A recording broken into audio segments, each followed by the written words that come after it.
Warning: some contents may be disturbing. Viewer discretion is advised.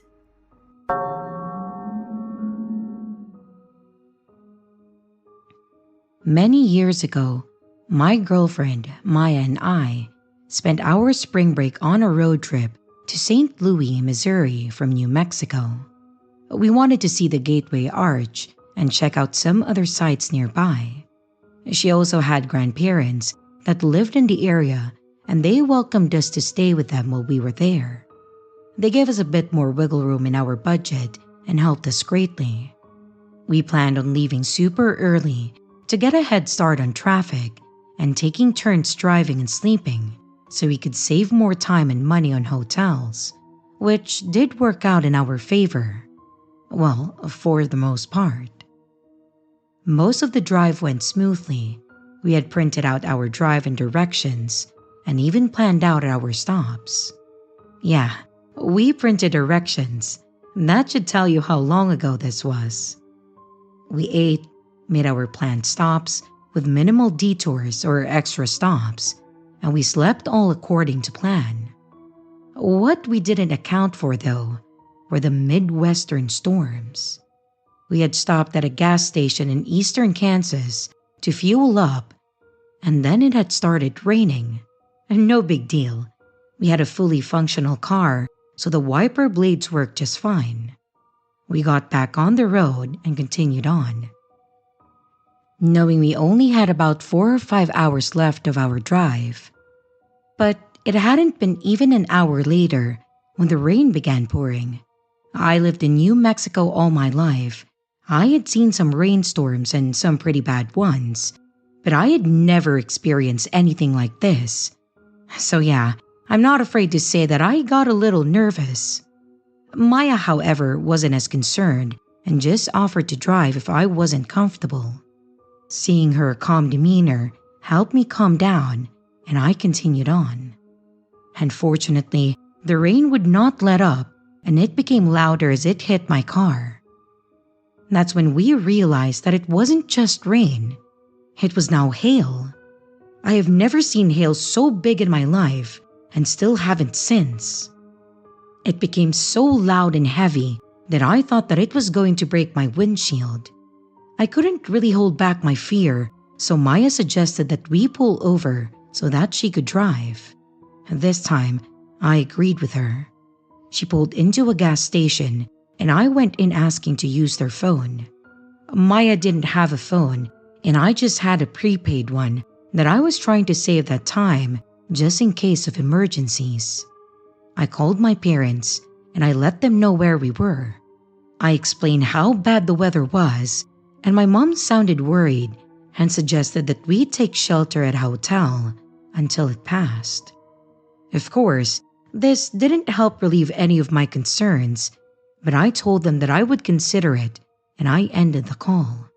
I went back to Maya, and after sharing with her, she said that she would continue the drive, saying that we would be fine, and I just tried my best to remain calm and trust her judgment. We continued to drive, but it seemed like we were going further into the storm.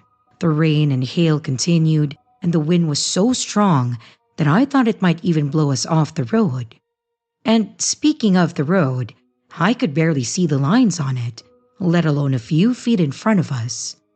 We were on a pretty empty stretch of road with no exits nearby, but I looked over at Maya to ask if we should maybe just pull over and then wait it out.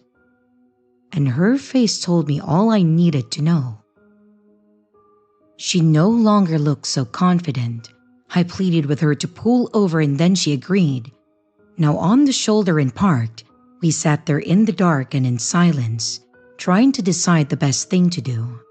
I grabbed my phone from my purse to at least call her grandparents or my parents just with an update, and of course, I didn't have a signal. It was a bit concerning, but I told myself that we were parked, so we should be okay, right? We tried keeping each other calm by just talking and occupying ourselves, which did start to work. We probably sat there for about 30 to 45 minutes when we noticed that the hail had stopped. It was still raining pretty hard, but since the hail cleared up, we could see the road a bit better, and then we decided to give another go.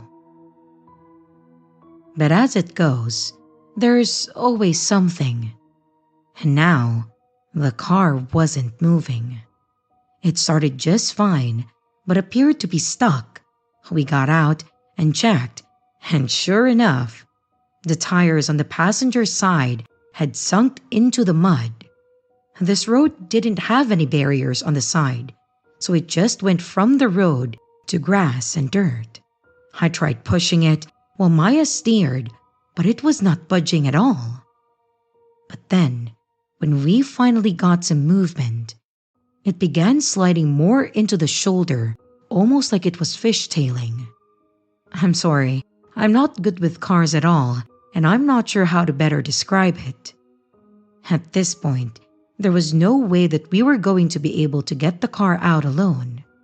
We got back in the car, now soaked, and grabbed our beach towels from our bags. Cue the worried feelings again. Now, we were definitely stuck in the storm, in the middle of nowhere, late at night, and had no options. I still didn't have a signal, and neither of us had any other ideas.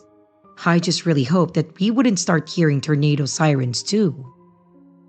We just grabbed some snacks from our food bag, and we tried to wait it out and hope for the best.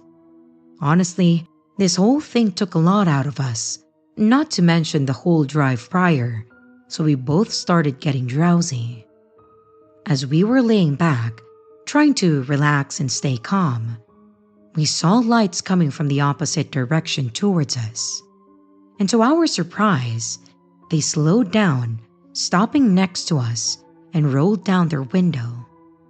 It was an older man in a pickup, and he said the best thing that I had heard that night. "Y'all need some help?" We probably should have been a little hesitant at first, but for the same reasons as above, middle of nowhere, stranger, etc., but we were so desperate that we decided to take the risk.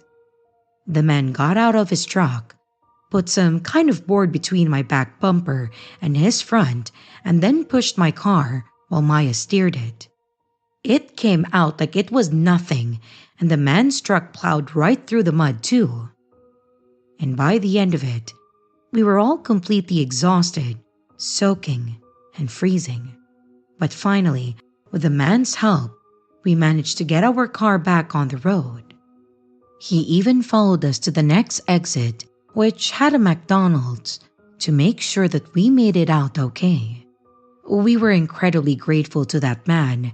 He could have kept on driving, he could have been a creep, and we would have had nowhere to go. But instead, he stopped and helped two dumb girls stuck in a ditch. We tried to pay him as a thank you, but he refused and said that he was just happy to help. We went in, used their phone to call my parents, her grandparents, to give them all an update, and then we decided to sleep in our car in the parking lot for a few hours, just hoping that by the time that it was lighter out, the rain would have dissipated. Thankfully it did, and we made it to her grandparents' place with no other issues. Overall, it ended up being a great trip, but I told Maya that never again will I drive anywhere in the rain with her. Well, I'm partially joking, but it was also nice to see that there are still good people out there willing to lend a hand.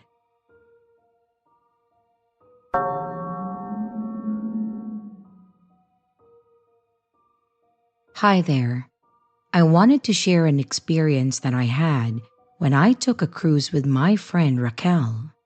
We wanted to go in the summer after we finished our semester, but there was a crazy good deal on one coming up for spring, so we decided to make it our spring break trip instead. With the timing, we would probably miss the first few days back, but we both thought that it was worth it. The first few nights were fantastic, but it was several nights in that weird events began to occur. I started feeling unwell, So I told Raquel that I was going to head back to our cabin.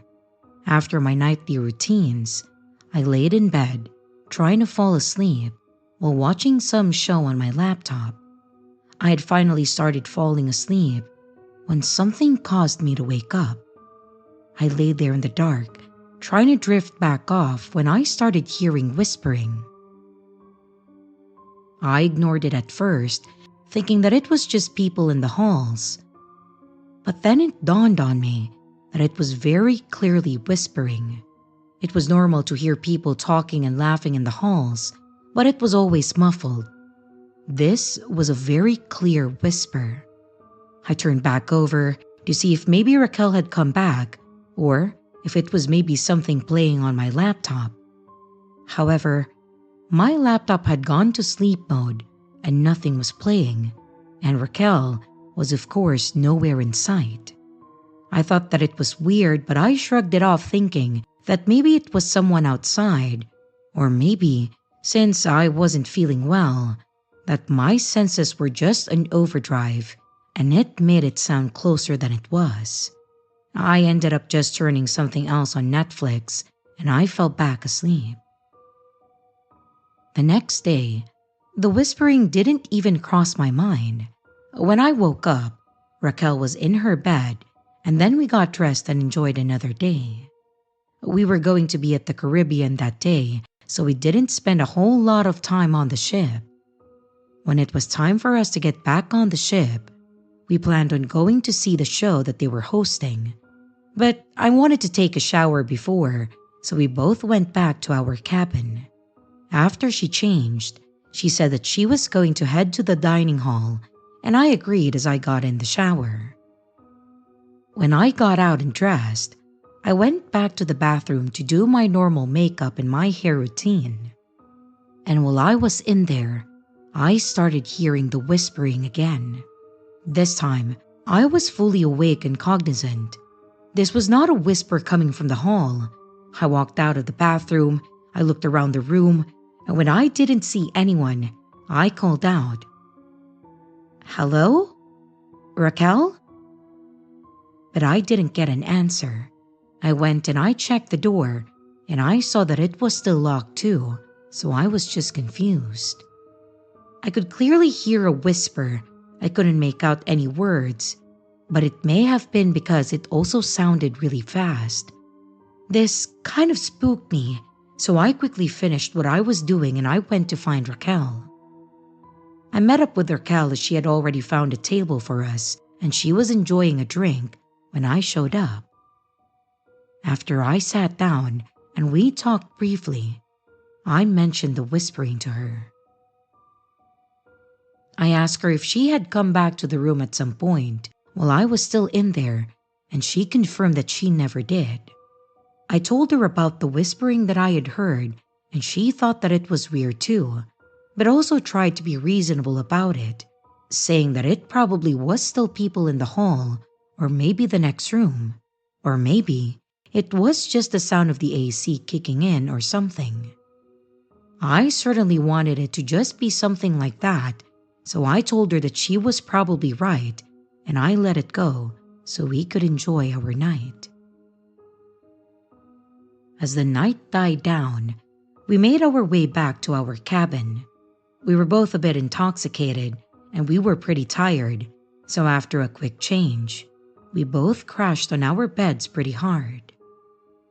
However, I woke up at some point needing to use the restroom, so I turned on my sidelight, made my way in there, but it was when I came out that I was a bit spooked. As I opened the door, I saw Raquel had turned her light on and she was staring right at me, with her eyes wide open. She looked terrified, and I asked her what was wrong. She asked me if I heard it too, and I didn't know what she meant at first. But then, I finally caught on.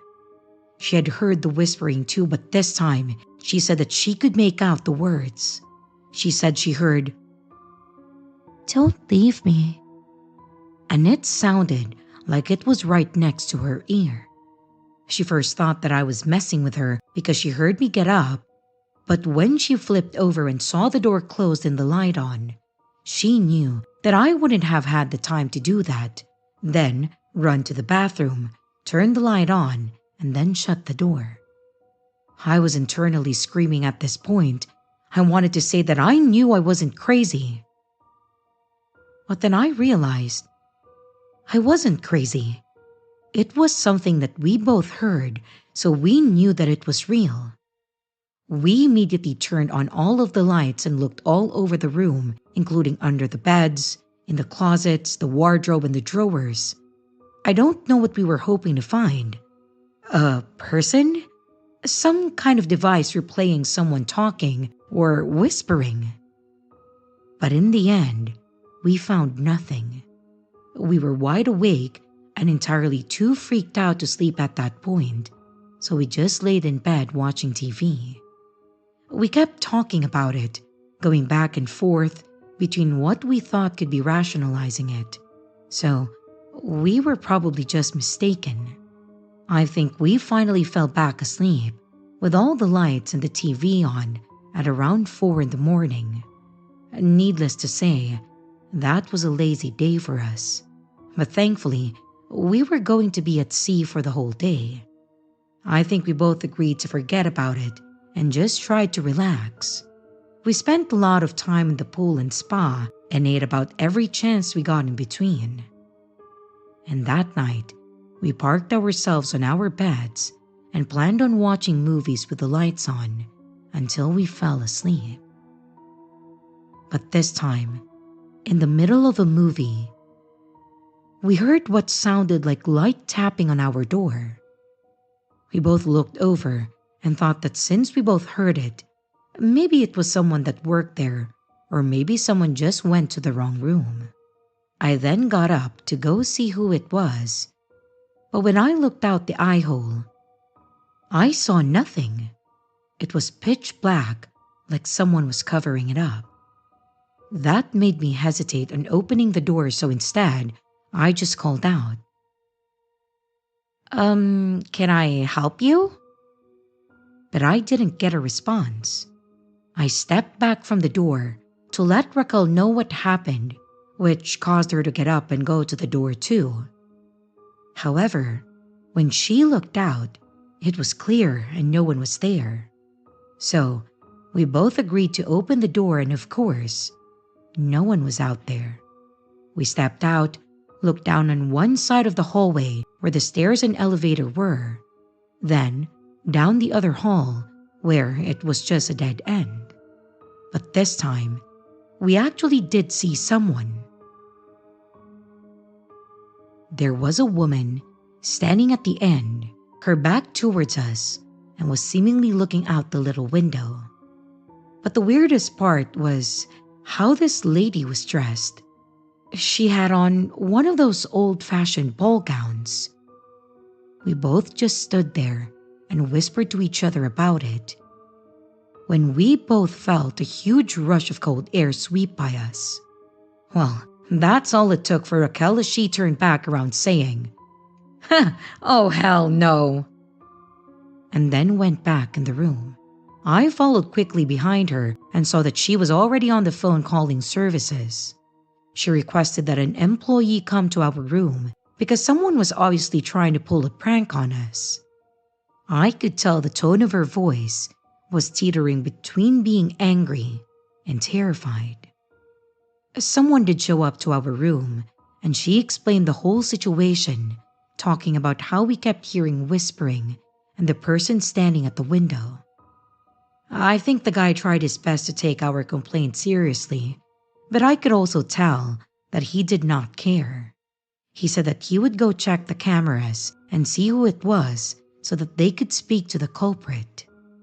But being too freaked out to stay in our room anyways, we followed him to the front to watch the camera with him. We were better off just going back to bed and pretending nothing happened. We first stood at the desk while we waited for the guy to go back in the room and then checked the cameras. When he came back, he looked confused and asked us again for a rundown of what happened. After we explained everything again, he asked us to follow him to the back where he showed us the footage. We saw the hall with our door on the right and all the way to the end where the window was. There was no movement and no people. It was completely still. And then, unexpectedly, the light seemed to dim or just got slightly darker, similar to what you might see if someone put their hand or something else in front of the light or above the camera, creating a shadow. So, it was there for a few seconds, and then shortly after the light went back to normal, you could see us open the door and then walk out. We stood there, looked around, and then looked back towards the window and at each other, pointing out the person before then running back in. We saw this all play out again, except there was no lady at that window. We were shown staring in the direction, but there was nothing there. The guy looked confused and didn't know what to say to us. And I stood there dumbfounded myself, but when I looked over at Raquel, she was obviously terrified and confused. The only thing she said was, "I know what I heard, and I know what I saw, and I'll be damned if I have to sleep in that room another night." The guy then escorted us back to the desk and asked us to wait there. The whole time Raquel kept looking around the area, eyes wide like she was paranoid. I have never seen her like this before. And the only thing I knew she was afraid of were bugs. But usually, she just ran away from them, letting out some kind of yell. But she looked terrified. I tried asking her if she was all right, and she just said, "I know you saw it too." Surprisingly, the guy came back and said that he could move us to another cabin, but that it would be a slight downgrade. And before I could say anything, Raquel said that it was fine, and we went back to get our things. We silently and quickly packed our stuff, and then we went to our new room, all while the guy was apologizing to us. And once we got settled in, we went to bed saying very little with the lights and TV still on. The next day, Raquel had done a complete 180, and she was back to being her bubbly, enthusiastic self. And to both of our surprise, I'm sure, we didn't have another event for the rest of the trip. I asked Raquel again about it when we went home, and she refused to talk about it, saying that she didn't want any negative energy or bad spirits to follow us. So I was left on my own with the thoughts of what the hell we experienced. I'm conflicted to look into possible hauntings on cruise ships or mysterious deaths or disappearances. But while I may not be religious, what I saw and what Raquel told me is enough to make me hesitate. So instead, maybe I'll ask, has anyone ever experienced something similar while on a cruise?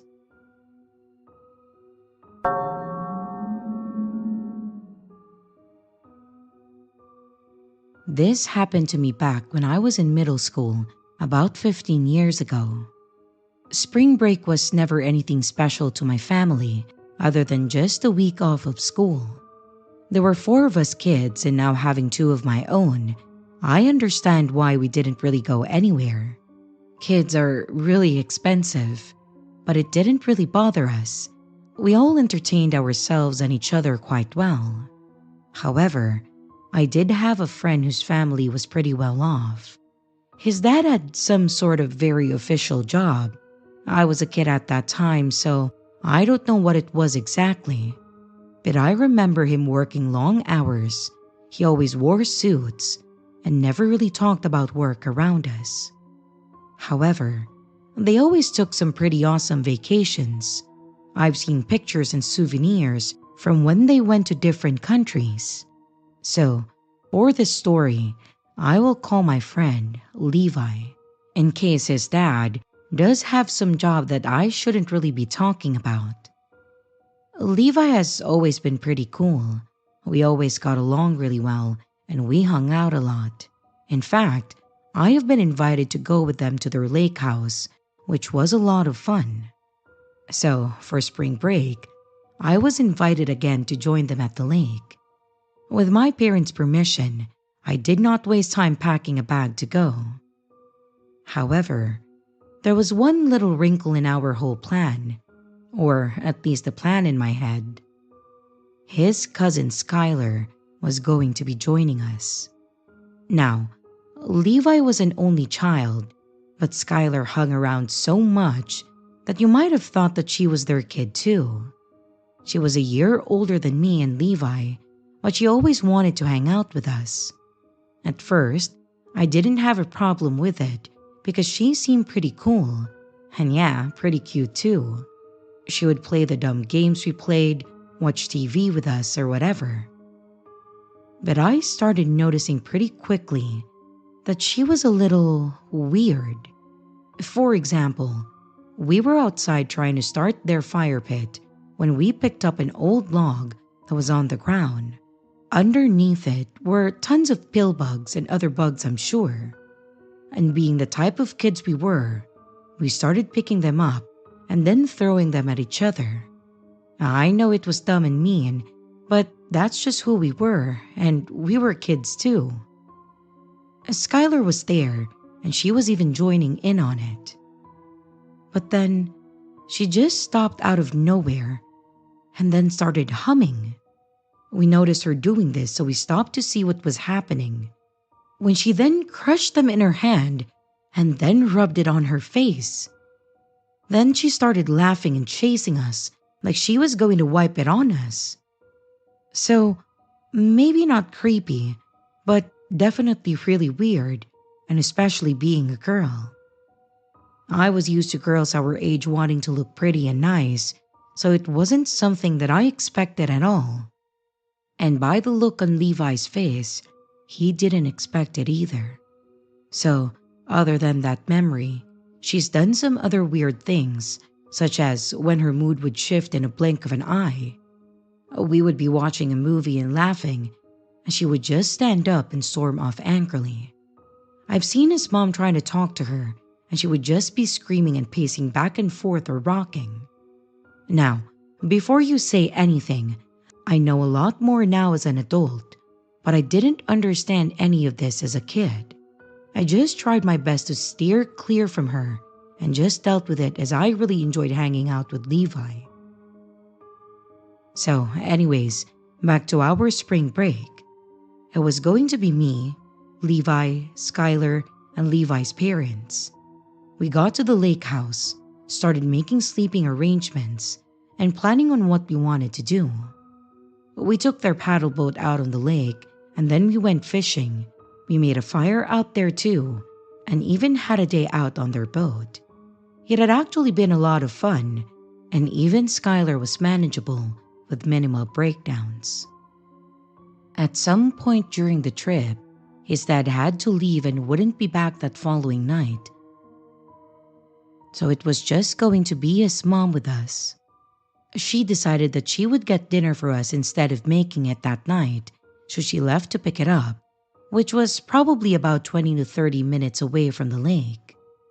Skylar was out on the back deck reading a book, and we were still inside at this time, playing a video game. We had brought our DS with us. His mom told us that she was leaving and that we could stay in or go out, but we couldn't leave the property, which was fine by us. We decided to go out back and fish from the dock as we didn't want to log out the paddle boat again. When we got out there, Levi realized that we had forgotten something, so he went back inside to look for it, and I decided to sit on one of the chairs next to Skylar and try to be nice to her. I asked her if she wanted to go fishing with us, and she said no. I asked her what she was reading, and she told me the name, but I can't really remember it now. But I hadn't heard of it before, so I asked her what it was about. She explained how it was about a woman whose husband was physically abusive towards her and tried to kill her. However, She lived, and she was taking revenge, going about some long drawn out plan to kill him.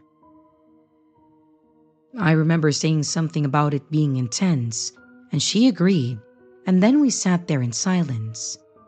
And then she said, "Could you imagine that?"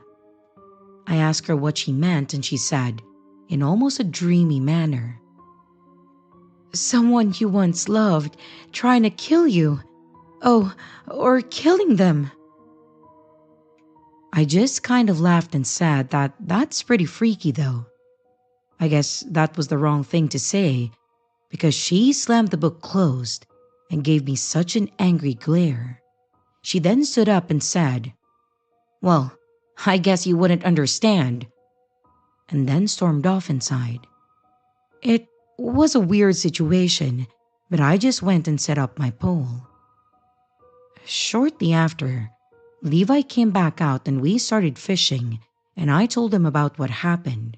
He just laughed and then mentioned that it's best to just ignore most of the stuff she said, so I shrugged it off and we continued fishing. After some time, I had to use the restroom, so I walked off to go back inside.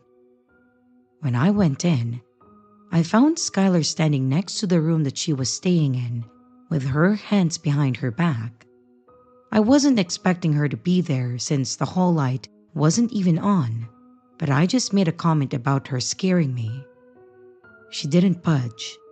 She just kept staring at me. I asked her if she was okay, and again, she didn't respond. So, I decided to continue with what I was trying to do, which meant that I had to walk by her. And as soon as I did, she lunged out at me, and I felt a sharp pain in my back, causing me to scream out. When I turned around, I saw Skylar holding a huge knife with this crazed look in her eye. I was still a kid, so I didn't know what to do other than run to my destination since it had a lock on the door. She swung the knife at me again and managed to cut me across my shoulder before I got the door closed. I locked it and then ran to the window as it faced out to the backyard, and I yelled for Levi. And while I'm yelling at him to get his crazy cousin, I heard her yelling at me, "Let me love you. Let me love you. You can love me too." I saw Levi run towards the house, and then I could hear them yelling at each other. She was telling Levi that she loved me and just wanted us to die together. She kept calling her crazy and telling her to put the knife down, but the only thing that I heard was her crying, and then a door slammed closed. Levi then came into the bathroom with me, locking the door, and helped me cover my back. Then he went back out, leaving me in the bathroom to call his mom. That felt like an eternity as I sat in the bathroom, having Levi going back and forth between me and Skylar. When his mom finally did return, I could hear her pleading to Skylar to open the door, and after Skylar screamed and cried, they both seemed to calm down. She then came to check on me and took me to the hospital due to the slash on my back apparently being pretty deep. I did have to get quite a few stitches on my back and some on my arm, but then I went back to the cabin and called my parents to let them know what happened. Levi's mom did most of the talking, and to my surprise, they let me stay the rest of the trip. I was expecting them to make me go home, but the rest of the trip went all right. Skylar was never left alone with us again, but I was too afraid to even be in the same room as her. So, that kind of ruined some of the fun for me. Overall, I still hung out with Levi after this, but it did leave a permanent scar, both physically and mentally. I asked Levi why she was always around at one point, because she had many more physical breakdowns, but nothing towards me, and I didn't understand. All he could really tell me at that time was that she was pretty much living with them now. My parents apparently even knew more than me, as they told me that she needed parents that loved and cared for her, so sometimes We just have to show people patience and time. It wasn't until I was older that I learned more. Skylar's parents weren't really in the picture, and after a pretty bad event in their family, Levi's parents won custody of her. Her childhood obviously wasn't a normal one either, leaving her with her own trauma that she had to work through. I don't know if what I experienced with her was something that she experienced or was just how her brain worked, but I definitely don't blame her now. But let me tell you, being chased and stabbed with a knife when you're 15 was one of the most terrifying things that I have ever experienced.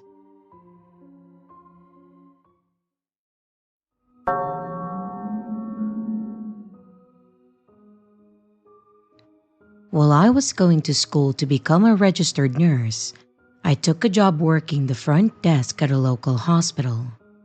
The job itself was pretty easy. I checked people in and out, took calls, and I directed them to different units. I also scheduled appointments, just pretty simple stuff, you know. And to be honest, the hardest part was probably dealing with a printer. And even better, I typically worked the graveyard shift. My classes started at around 9, so I would get off in time to sleep a few hours, go to school, eat, and then sleep some more, and then right back to work. So, there was even less work to do overnights, unless it was a Friday or Saturday. Those seemed to be the busiest nights. And no, I did not have much of a social life at that time. I had plenty of friends, of course. I just chose to get straight into schooling and work as much as I physically could so I could save up money. And that way, I could have more money and possibly free time when I land my dream job. I guess I had goals, if anything. Anyways, so this happened one of those nights. The only person to have shown up had already been called back, so the waiting room was empty. The TV was on some kind of game show, and I was sitting at the desk working on homework. The whole front of the building was a plain wall, except for the small cutout that had glass sliding doors that led into another small square glassed area. And then there was another set of doors that then brought you into the building. So, if someone comes in straight from the front, I could see them enter both sets of doors. However, if someone were to come in from the side lot or walk up from the side, I may not see them enter the first set of doors. That's what happened with this lady. I had my face down in my textbook when I heard the whooshing sound of the doors open. I looked up and I saw a lady approaching the counter. Because of where I work, I pay attention to how people look and try to understand the current state that they may be in. And with her, I noticed right away that something wasn't right.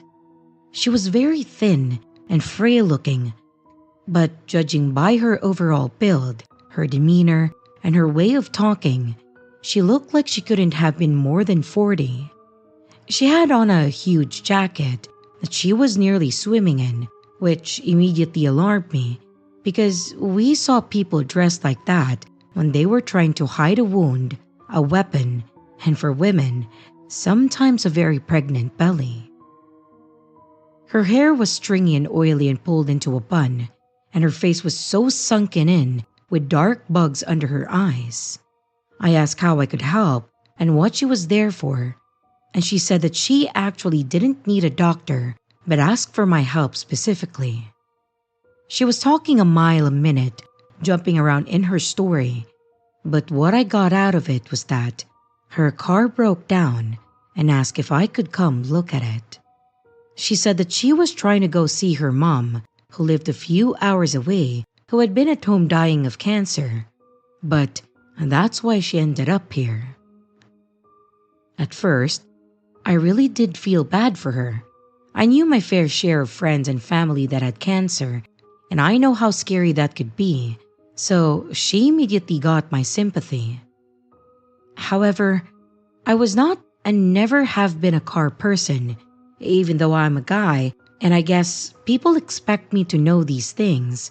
I can get my own gas and check fluids, but that's about it. So I told her that I wasn't really a car guy, and she said that it was okay and insisted that I just come and see if I might notice anything. I again explained that I wouldn't be of any help and also said that I couldn't leave the building since I was the only person working the front desk. But she started to become more agitated and pushy on having me look, and as she pleaded, she started adding to her story, and it wasn't making any sense anymore. She kept saying her kid was dying and needed to get home to her, but earlier, she said that it was her mom dying. I was catching all these discrepancies, and it was starting to make me feel more suspicious about the whole situation I was in. So I tried to slow her down as I walked with her towards the door, hoping that this would also help, and ask her what exactly was happening to the car. She first wouldn't say more, then it wouldn't start, so I tried clarifying to see if it died while she was driving, or if she was trying to start it. Did she get any lights and so on? But no matter how much I tried, she wouldn't give any more information other than, I don't know. It won't start. Please, can you just come and look at it? The more I questioned her, the more flustered and agitated she became, almost in tears that I wouldn't go out there. So I just stopped and asked her if she was okay, if maybe she was in some sort of trouble, which is when she finally let go of my arm and stepped back saying that she was fine. I told her that I would call a tow truck for her as they could at least be more helpful than I was. And then she screamed at me not to call anyone. And I stood there, waiting to see what she would do next when she walked out angrily saying, "Ugh, just never mind, I'll go figure it out." I stood there to see where she would walk to, and I noticed that she walked to the side where I could no longer see her. I thought it was weird, but then went back to my desk. However, the whole interaction was still eating at me, so I decided to ask one of the med techs in the back if they could watch the desk while I stepped outside for a quick break, and they agreed. I wasn't lying about that part. I couldn't leave the desk unattended. They agreed, and once they came up, I walked outside and towards the side of the building, staying as close to the wall as I could.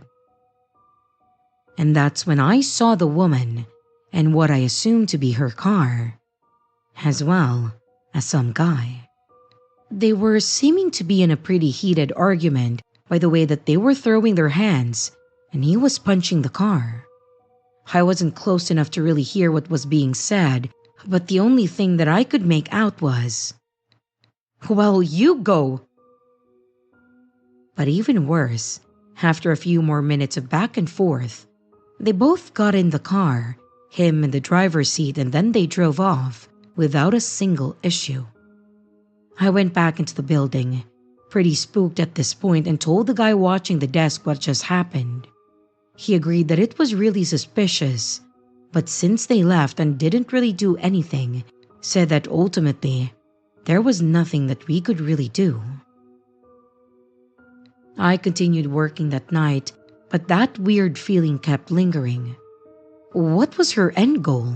What was her plan after I got out of there? The fact that there was a guy out there with her and that the car started just fine freaked me out, and I couldn't shake the feeling that I may have avoided a horrible situation.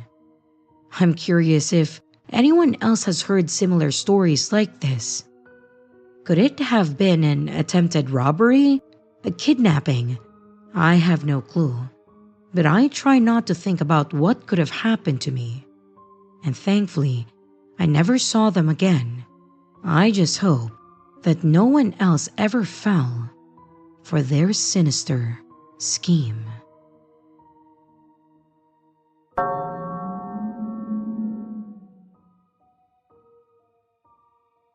I work overnights at a 24-hour diner. You can probably guess what company. I'm used to weird people and odd things happening. But tonight was just too much. The restaurant backs up to a field that has a tree line, and my cook and I went out back to smoke. We could hear someone yelling in the distance, but we got a lot of homeless people that come through town that usually are harmless, so we just shrugged it off as weird and then went back inside. Later, I came out again to smoke and throw away some trash in the dumpster that is next to the field.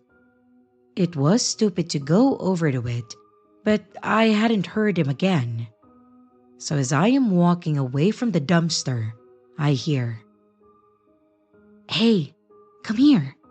Hey, come here." It was much, much closer than when we had heard him yelling the first time. I went inside and got my co-worker, who owns a car with a spotlight on it. We shined it out in the field, which again, not smart, and we admit that, but we couldn't see where he was. But he just kept saying, "Hey girl, come here, come on." I called the cops by this point because it was just too fucking weird. And as soon as I get off the phone with them, he comes walking out of the field. He's an older man wearing a tan trench coat, and my coworker and a customer ran back inside because this dude was hauling ass across the parking lot.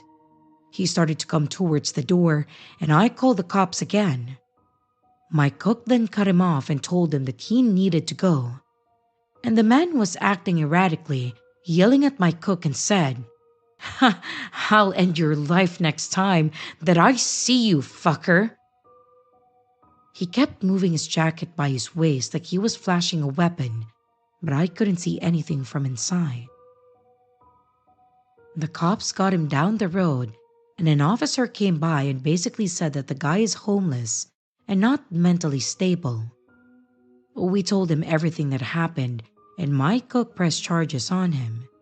The officer told us that there wasn't anything that they could do, and he wouldn't give her his name, so they just let him go. Basically, they ended it with, "Oh, by the way, he's known to carry a knife in his waistband. Just call us if you need us, okay?" He then came back, again hauling ass across the neighboring parking lot and then back into the field.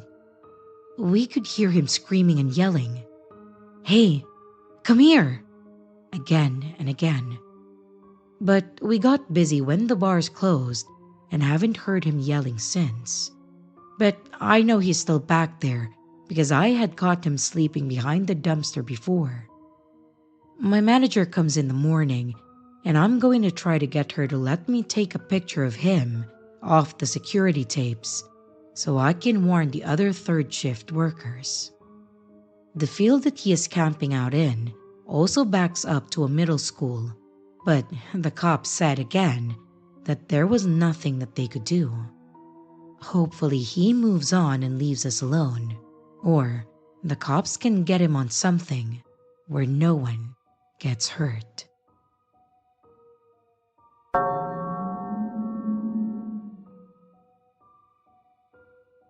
This happened a long time ago. I was a petite and small girl, and I was only about 18 to 19 years old, and I worked at a junior food store in Kentucky. There was a couple incidents that happened to me in the short time that I worked there. I have several other stories, but those are for another time. The store was somewhat isolated, and I was left all alone for most of my shifts. My manager, who happened to be married, and another employee that happened to be my manager's best friend, would leave to meet their boyfriends. Some of my duties consisted of sweeping the parking lot and measuring the gas after closing at midnight. I hated doing this by myself. There weren't any other businesses open anywhere close to me, and this was back around 1984, so of course, there were no cell phones. I was very naive at that time, And one night, I received a phone call from a man asking if we had any Playboy magazines. I informed him that yes, we do have Playboy and a few other magazines. He asked me who was the centerfold in the Playboy, and the phone that I was using was a cordless phone at that time. I politely told him just to wait for a minute. I looked in the magazine and I told him the name of the model. But he then asked me if her pussy looked juicy. I froze and I hung up on him. And thank goodness he didn't call back. It scared me so bad, and I really felt like an idiot for even looking up the centerfold for him. The second incident was a lot scarier than the previous one. When I was hired, I had been instructed to call the police if anyone stayed out in the parking lot for more than 15 minutes. There weren't many people that came into the store after dark, and that night, I was scared for my life. It was no difference. I had completed my duties at that time, and I was just waiting until I could close the door and then go home. But a man pulled up right in front of the door in a light-colored car. I have never been able to distinguish the make and model of any car in my life. I just waited for him to come in, happy that someone would break the silence of my shift. I could see him as I stood by the cash register. He was leaning over, looking at himself in the rear-view mirror, and he continually wiped his face with his hands. I couldn't see anything on him from where I was standing, and I immediately got a really bad feeling about what he was doing. When he had pulled up, I had glanced at the clock and the time crept by as I watched him wipe his face over and over. I waited 15 minutes, and then I called 911 and I told the dispatcher about the situation. In no time, 2 police cars pulled up and confronted the man. I watched them handcuff him, but I didn't see anything else due to the fact that another customer came in to buy some gas. It seemed like forever before one of the officers came in to thank me for calling them and to ask if I was okay. And what he told me next made a shiver run through me, and my blood ran cold. He informed me that the man had been wiping blood off of his face, and there was a huge butcher-type knife with the handle broken off, and it was covered with blood as well. He said that the man appeared intoxicated, and since his car was running, they arrested him for DUI. And the officer then added that they had contacted his family and everyone appeared to be okay. He added that they didn't know whose blood it was, but that they would continue to investigate to see if they could find someone that he had apparently hurt or killed. I had never heard anything in regards to the case, and I realized that anything could have happened to me that night, and I quit shortly afterwards. So, phone guy and bloody guy with a blood-covered knife, let's not meet again.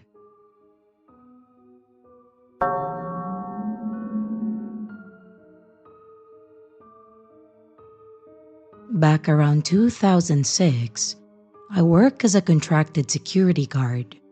I worked at a lot of different places such as hotels, hospitals, tech and banking buildings, you name it, I've been there.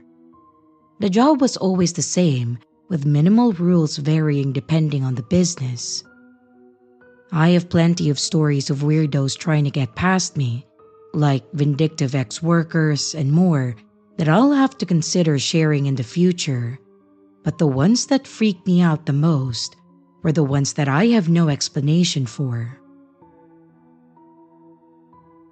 I am by no means a small guy, and just standing within inches of someone was typically enough to get them to back off, but I will nope right the hell out of a haunted house. So, when my next contract was a closed hotel, I was less than thrilled about the idea. But I bucked up and I told myself that I could make it through the month and a half that I would be there. The hotel was empty because it had been shut down and the owners went bankrupt. The people or debtors, I guess, had rights to the property, furniture, and whatever else that was in the building. So, they hired security guards to monitor it until they were able to retrieve everything that they wanted. I worked some of the day shifts when they needed someone to cover it, but usually I just worked the overnight ones.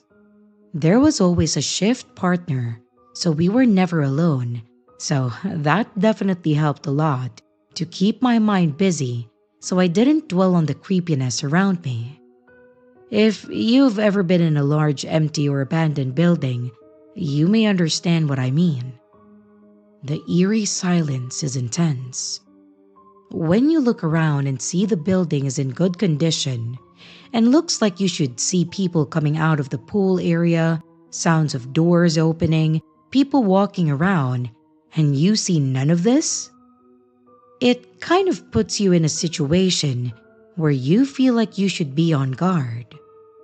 Sorry, it's kind of hard to explain. Definitely like something bad is happening that you aren't aware of or will happen. It's just an unsettling feeling, really.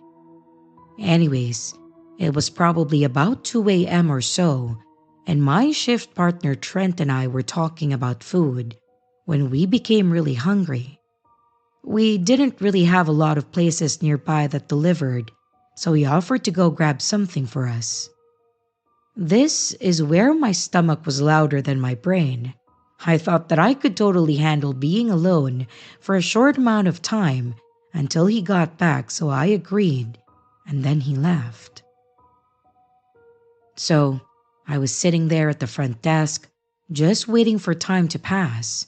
I played some stock game that was on my phone, given to us by our work, and then I pulled out the small rubber ball that I had found earlier that was in my pocket.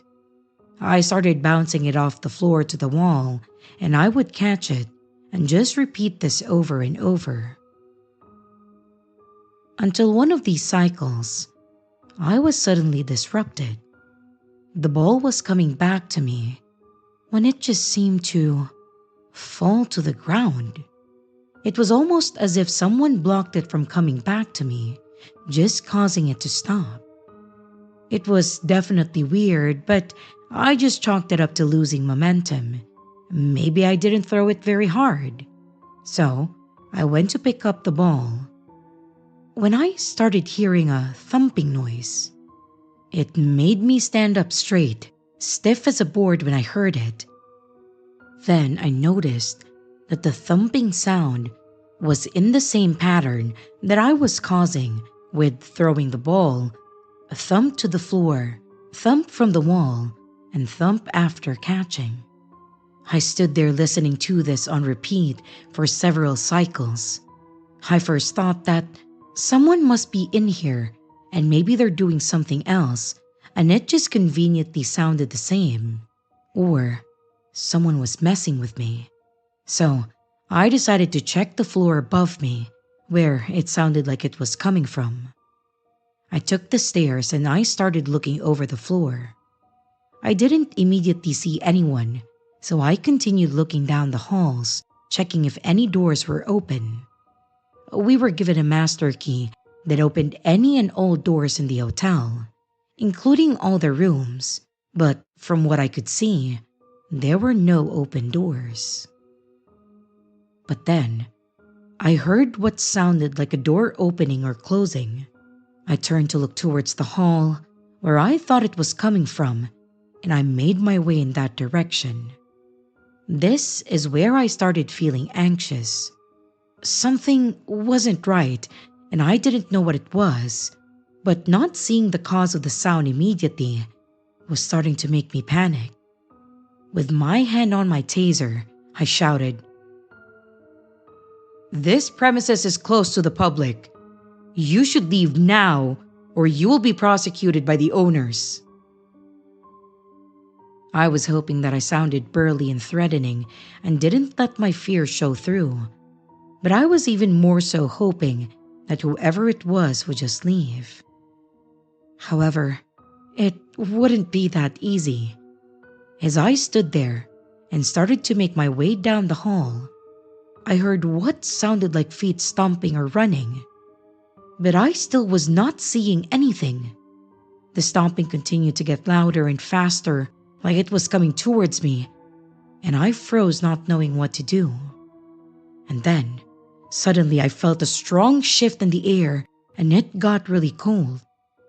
This is where my fight or flight finally kicked in, but I wasn't about to fight something that I couldn't see. So I darted back downstairs to the first floor and out of the front door. I refused to go back in that building alone, and I called Trent to see where he was at. He said that he was pretty close by, so after he hung up, I took a minute to pull myself together and went back in, but I turned all the lights on the bottom floor. We usually just had the light on at the desk in the lobby, but I wanted to be able to see all around me at this point. And when Trent got back, I told him that I thought that I heard sounds upstairs, but I didn't find anything. I played it off as possibly hearing things or just echoes, so he brushed it off too. We never had another experience that night though. I had to work there the next night, but I had a different shift partner, and he seemed nervous from the start. I'm not one to make fun of people's fears, but I did ask him what was up. He then explained how the place gave him a really weird, off feeling that he just couldn't shake. I asked him to explain more, and he told me his past experience, which was similar to mine. He then mentioned the stomping and the running noises that he heard, so I probably shocked him when I started rambling about my paranoia of this place too, but he agreed with me. We both joked about how under no circumstances that we would go to the second floor, and we definitely weren't going anywhere alone. After talking to some other guys that worked there, one of them mentioned how he was friends with one of the previous owners, and they told him that he felt the place was haunted as they experienced the same thing.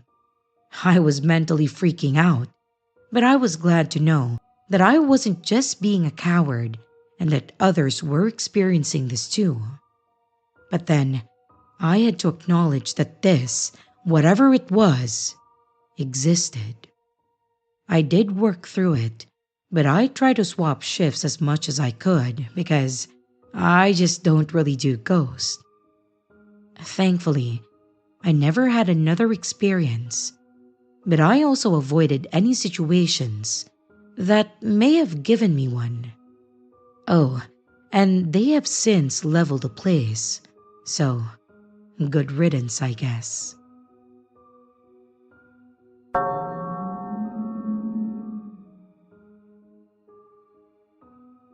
Hi, I listened to your podcast at nighttime during the long graveyard shifts, so maybe one of your spooky stories influenced this. Kidding aside, my office is open 24 hours a day, with service personnel numbers dropping to low levels during the night and especially during holidays like New Year's or Christmas. My job was to keep an eye on the servers to ensure things were running okay. My job could easily be replaceable, but the company boasts that there is a 24-hour technician supervision. Essentially, I spend most of the time on my phone, relaxing, playing games, and really doing nothing. The hardest part is not being so bored that I fall asleep. I also work the day shift too, depending on the month. Around the office, things have been moved or gone missing for a while now. It's typical office stuff. People steal or move things sometimes, and it happens. But what irritated me was when one of the customer service reps, who is into spiritual things, would say, "Oh, the office ghost is playing up." Or, "Steve is up to something again." Yeah, sure, Carol.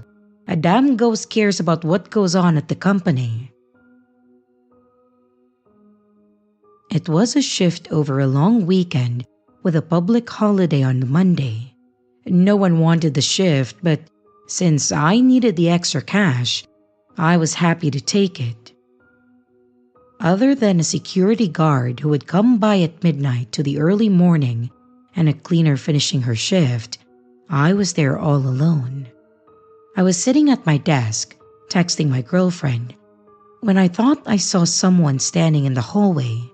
I jumped and I immediately looked to see no one there. I mentioned it to my girlfriend. She laughed at me and then told me to send a picture of the hallway, and so I did. She then sent back a poorly photoshopped image of a ghost on top with the word boo and told me that she was going to show the picture to her friends. We laughed and chatted until she went to bed.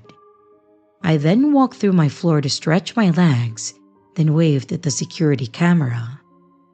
When I thought I saw another figure standing there, I returned to my desk to send a message to Jeff, the security guard. I asked him if he had seen anyone or if he was on the floor. He then told me that he wasn't and asked what was wrong. I told him that I saw someone, and he said that he was going to take a look. There was a pause. I'm guessing that he was going through all of the cameras, and then he came back and told me that he hadn't seen anyone, but that he'll continue to look around. After about an hour or so, he came to my desk and told me that he had gone outside to see if there were any cars, but there was no sign that anybody was there, at least not since the cleaning staff left, and that he had checked the car park and the lower levels of the building, but there was no one. I figured that I was maybe tired. I remember listening and trying to discreetly look at the time.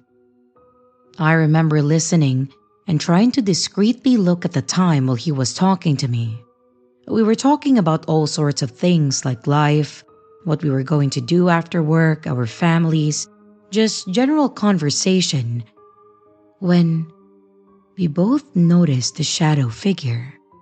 It was faint but visible, and it was walking down the hallway.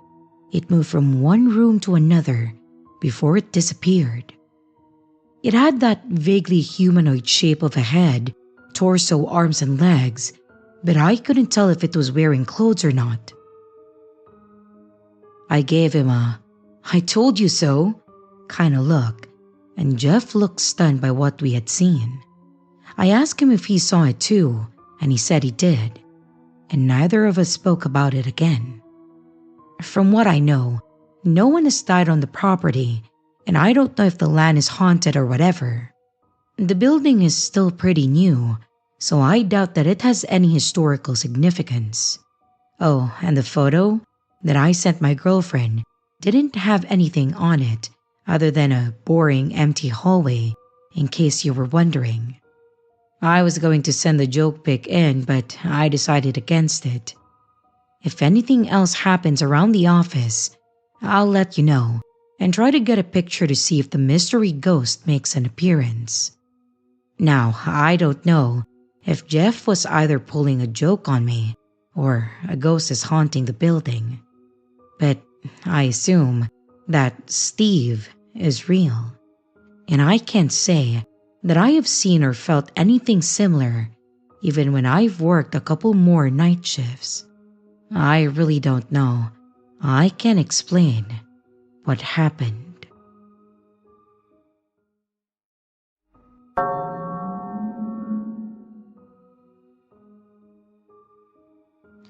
I went to this small-sized school that had K-12 in a huge building that circled the statue.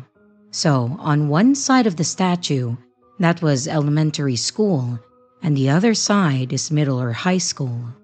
Middle school and high school had different bell systems, but we all shared the same teachers for certain classes.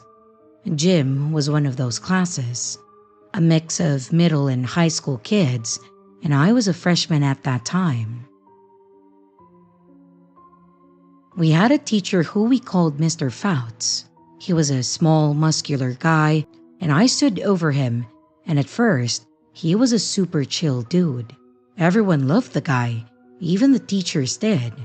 I didn't really see the hype in that dude, but he was okay. I never got a creepy vibe with him. Well, it wasn't until we had to do some sprints or whatever, and I was pretty good at it. He had me come after class to discuss a few things with me. I did, and he wanted me to join the girls' cross-country team, said that I was exceptional and that they could use a runner like me. I told him that I wasn't interested in playing, even though I did like running, and he was okay with the fact that I was on the fence about it. He then told me how my speed would help get the team to some contest or whatever, and also said how nice I ran. I didn't think much of this, but I told him that I would consider it. Over the course of a few days, he started to talk to me more often, then stared at me, and we did more running activities than normal. Girls were always on him, and whenever he asked me to see him after class, there was at least 2 girls in his office. He never let me off joining cross country, so I started to bug my parents. There was an event at my school which my parents would have an opportunity to meet him. I presented Mr. Fouts to my parents, and I didn't notice anything weird, but after they chatted, my stepdad pulled me to the side and said that I wasn't going to join cross country and that I need to switch out of gym. I was mad and I was confused. I asked him why, and he said that until we get home, he would tell me. When we got home, he told me that he doesn't trust Mr. Fouts. He seemed like a predator, and the reason why was because as they were talking, he would turn to check out a few girls who were passing by, and then he mentioned how nice I ran, my form, and the way my legs look as I ran. He said that I had the perfect body for a runner. I was in disbelief, and I told my dad to stick it where the sun don't shine. He was hysterical, and he told me to open my eyes and look closer. I did hate my dad at that moment for being overly protective and dismissing the fact that Mr. Fouts was just a well-liked guy. But after that, I did notice the little things. He would look at me up and down, and he always found a way to pull me out of class to talk to him about my parents. He started to call me Lolita, like the book, and then the final straw. He had me come in after class. I went to his office and it was just the 2 of us. I asked him what he wanted, and he had me sit down. He was disheveled looking, and the office was dim. He asked me again if my parents reconsidered. I told him no, and he chuckled. I was feeling uneasy and scared. He then got up and sat next to me, told me that I had a big opportunity in cross country, and then proceeded to tell me how nice my legs were, how fit my body was, as he talked in a sexy, whispering voice. He put his hand on my shoulder, and it slowly moved down my back. I was shitting kittens at that point, and I told him as clear as day, "I'm not doing cross country. I have other important things to do." And then I stood up and left. I was scared, and I was feeling gross. I went to my next class, and then I spent it going over in my head what had happened. I didn't think to go to the office or anything because he had the whole school on his side. And I didn't tell my stepdad because I didn't want him to be right and the fact that Mr. Fouts didn't do anything legally. So I just shut my mouth and I ignored that teacher for the rest of the first semester. We went back to how gym usually went, and the girls were still hanging out with Mr. Fouts. He then left to be a firefighter, and then he never returned. I still hear girls are friends with him on social media and stuff, but I guarantee that he screwed one of those girls. I'm just sure of it. He is one of the reasons why I stopped playing sports, which really sucks because I loved it. I now can't stand being called Lolita. and people talking about my running.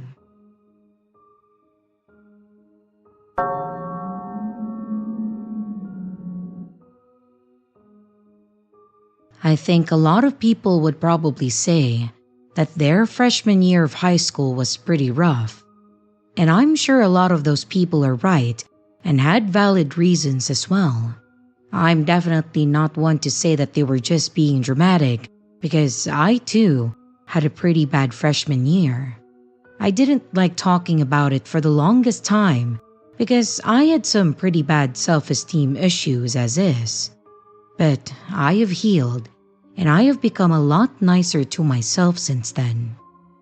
Also, I've come to understand that I also didn't deserve or warrant any of this, so I have no reason to blame myself. As my story goes, I was going to be a freshman at our local high school. New school, but it was the same school district, which meant that I would at least have friends there, so we could all be nervous and stressed together. I was a pretty normal kid growing up, or so I thought. I was the oldest of 4, so I was the first to go to high school. I wasn't outgoing, but I wasn't reclusive and shy either. I had a good amount of friends, and I did fine in school too. I always passed my classes with minimal issues. I hated math, but I still got through it. And I turned in a minimal amount of homework late. I didn't stand out in class or make myself known either. I was just there. But then things went a bit different in high school. Most of my classes were fine, except my chemistry class. Science was one of my favorite subjects, so I typically didn't have any issues. But chemistry seemed to be a bit more of a challenge for me. Not to mention, the teacher didn't help either. When I first started attending the class, I immediately got the feeling that Mr. Pendleton was going to be a hard ass. He was very curt in his speaking, he didn't really joke around, and was always on a very specific schedule. He would get upset very easily if someone interrupted him during a lecture, including slamming his hand down on his desk or the whiteboard. He would do this ear-piercing whistle to get people to pay attention. It was always just very intimidating. I always thought that it was weird, to the point that I thought that if kids bothered you so much, why even be a high school teacher? Anyways, I did my best in that class, but I admittedly struggled with locating the elements on the periodic table and also their symbols. I knew some of the common ones, but I struggled with the rest. I tried asking him for help, like if he had any suggestions on making it easier, but with a dead stare, he looked at me and said, "Just memorize it, it's not that hard." And I walked away from that conversation thinking that I was truly in the wrong. As if I was the only one that ever had issues with it, and that's how I took it. Over time, I did not get better in that class. I continued struggling with some of the topics, and Mr. Pendleton did nothing to make me feel better about it. When I got my assignments back, he didn't just mark things as wrong, he would put some mean comments next to them, making me again feel like there was something wrong with me. We had a monthly quiz that we took going over what we all learned that month, and when he was passing out the grade quizzes, he would hand it out to some saying things like, "Do better, next time you study." But never encouraging or optimistic words. And then he got to me. He flipped open my quiz and asked a question out loud, calling out a specific person to answer. He confirmed that it was correct, then pointed out my incorrect answer. He tossed my quiz at me and let the whole class know that I had the worst grade, singling me out. Everyone was staring at me, and I had never been more embarrassed. I felt incredibly stupid at that point, and I just put my head down, feeling the eyes burning into my head, and I remember going to the restroom and crying. My parents did ask me about school and weren't dismissive, but they also didn't think that the situation was that bad. I do blame myself for part of that, as I didn't really tell them how bad it was or how much I hated that class. I told them about how I didn't like the class, how the teacher was really unnecessarily mean, and how I seemed to be singled out. I showed them my assignments with his remarks. I told them about being embarrassed in class and how I seemed to be the only one affected by it. They agreed that he seemed pretty mean, but said that they would talk to the principal about it.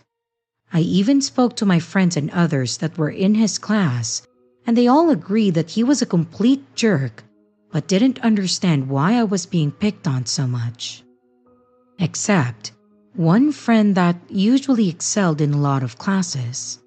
He basically blamed me, saying that I just needed to study more and he was just trying to push me to do better. I wasn't friends with that person much longer either. So, while I waited and hoped that my parents would actually be able to make a difference, I tried to push through the harsh words and embarrassment and really work my ass off to at least pass the class. I had friends help and devoted a lot of time to get through it, but I did it. When we took our quarterly test, I passed it with a low B, and I was very proud of myself. Apparently, Mr. Pendleton was not impressed by this though, as he slammed my test on the table and he made sure to ask out loud, "Did you copy off your friend's test?" With a friend being the person that sat next to me. They looked at me funny too, and actually started sitting somewhere else. So yeah, that didn't make me feel better either. He said because he couldn't believe that I miraculously got better overnight. I was pretty upset, and quite frankly, I was fed up with being treated like this, so I defensively told him no and that I studied more since he wasn't willing to help us. The room was silent and the tension was thick, but I felt pretty good for saying it. Mr. Pendleton, however, was not amused and told me to stay behind after class. I was not looking forward to that, and in fact, I tried to blend in with everyone and leave at the same time, but he definitely noticed. He called me out with his booming voice, halting me in my tracks. I waited by the door, and once everyone left, he told me to go over to his desk. He then asked me why I told the principal that I was bullying him. I replied that I didn't say anything to the principal, which was true, and he yelled at me saying that I was again lying. He said some other unpleasant things to me, but for some reason, I was just over all of it, and I yelled back at him that I told my parents that he was being a jerk and that he shouldn't be a teacher. He responded back by slamming me against the whiteboard, holding me by my shirt, and once again yelling some pretty hurtful things at me. I was honestly expecting him to try and hit me or strangle me. His face was red, and I could see the veins in his temple bulging out. I was terrified. Thankfully, Mrs. Stewart in the class attached to the right knocked and opened the door to see us in this position. I wish she wouldn't have knocked, because the knock was enough for him to let go of me. But judging by the look on her face, she knew something was wrong here. I was in tears, and I walked towards her to leave. She asked me if I was okay, and I said no, and Mr. Pendleton just sat back down at his desk. I went to the nurse and I asked her to call my parents, as I had gotten sick, so she did. When my mom came to pick me up, I told her what happened, and she immediately took me back to the school and to the office, and she went to talk to someone about it, and I just remember sitting there, worried that Mr. Pendleton was going to show up in the office. After that day, my mom would take me to school after the second hour, which was when I had his class, and I just collected my work for those first 2 classes. Mrs. Stewart also reported what she saw, so I guess having a witness was what gave the principal or whomever had that authority to suspend Mr. Pendleton. I was entirely relieved that he was gone, and I could tell that I wasn't the only one. The first couple of days without him were weird, but the sub definitely helped lighten the mood. By the end of it though, we were all able to be less formal and actually had a little fun in the class. I still had a hard time turning in tests and assignments, fearing that I was going to be made fun of or called out, and that anxiety bled over into my other classes as well. My freshman year was very difficult, and I struggled with my self-image as mentioned. It slowly got better over time, but I think that I really had Mrs. Stewart to thank for that. She helped me build my confidence again and really assured me that it wasn't me, but Mr. Pendleton. She actually confided in me saying that she had heard him shouting on many occasions and even at students from other and past classes, but she had never seen him put his hands on another student. I still wonder today if I was the only one, or if there were others that just were never caught or never said anything. Hell, I still don't understand why I was singled out so hard. I know that I wasn't the only one that wasn't doing well in the class, but I was the only one that seemed to be targeted, and I don't know why. He never returned to school, and I did much better after that. I just hope that he was never able to teach again, if that's how he treated students.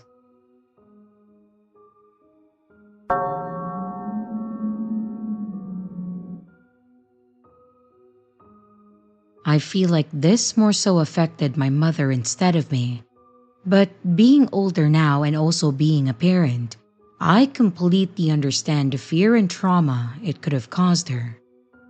This took place in a small rural town in Virginia. I won't say more than that out of respect for my mother, but if not for her, I would blast the hell out of the sky here. Anyways, my parents lived here as a kid with their parents, and I do remember the town because I remembered visiting my grandparents there often. But when I was about 3 or 4, my parents moved out of there and into a larger, more populated city, saying that they wanted more options for me when it came to schooling and also friends, since the previous town was pretty secluded.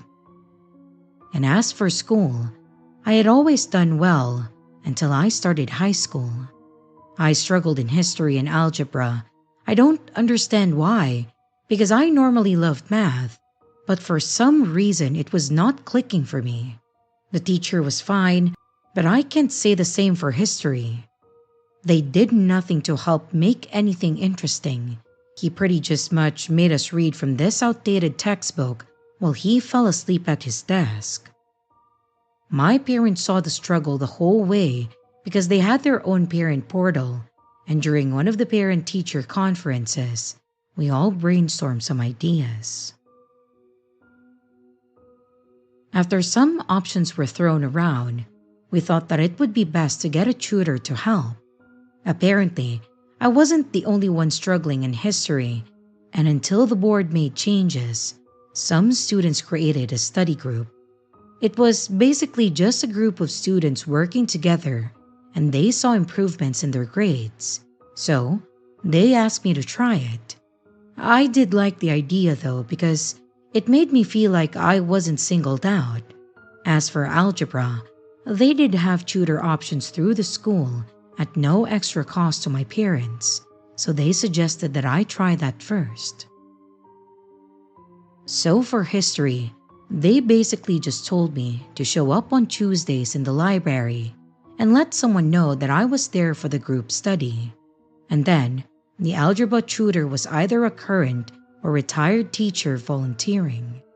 They try to stay consistent as to whom each student worked with to make it smoother, since everyone teaches differently. They told me that I would meet with the tutor at the school as well on Thursdays, so that following week, I went to the designated room and I was introduced to Mr. Michaels.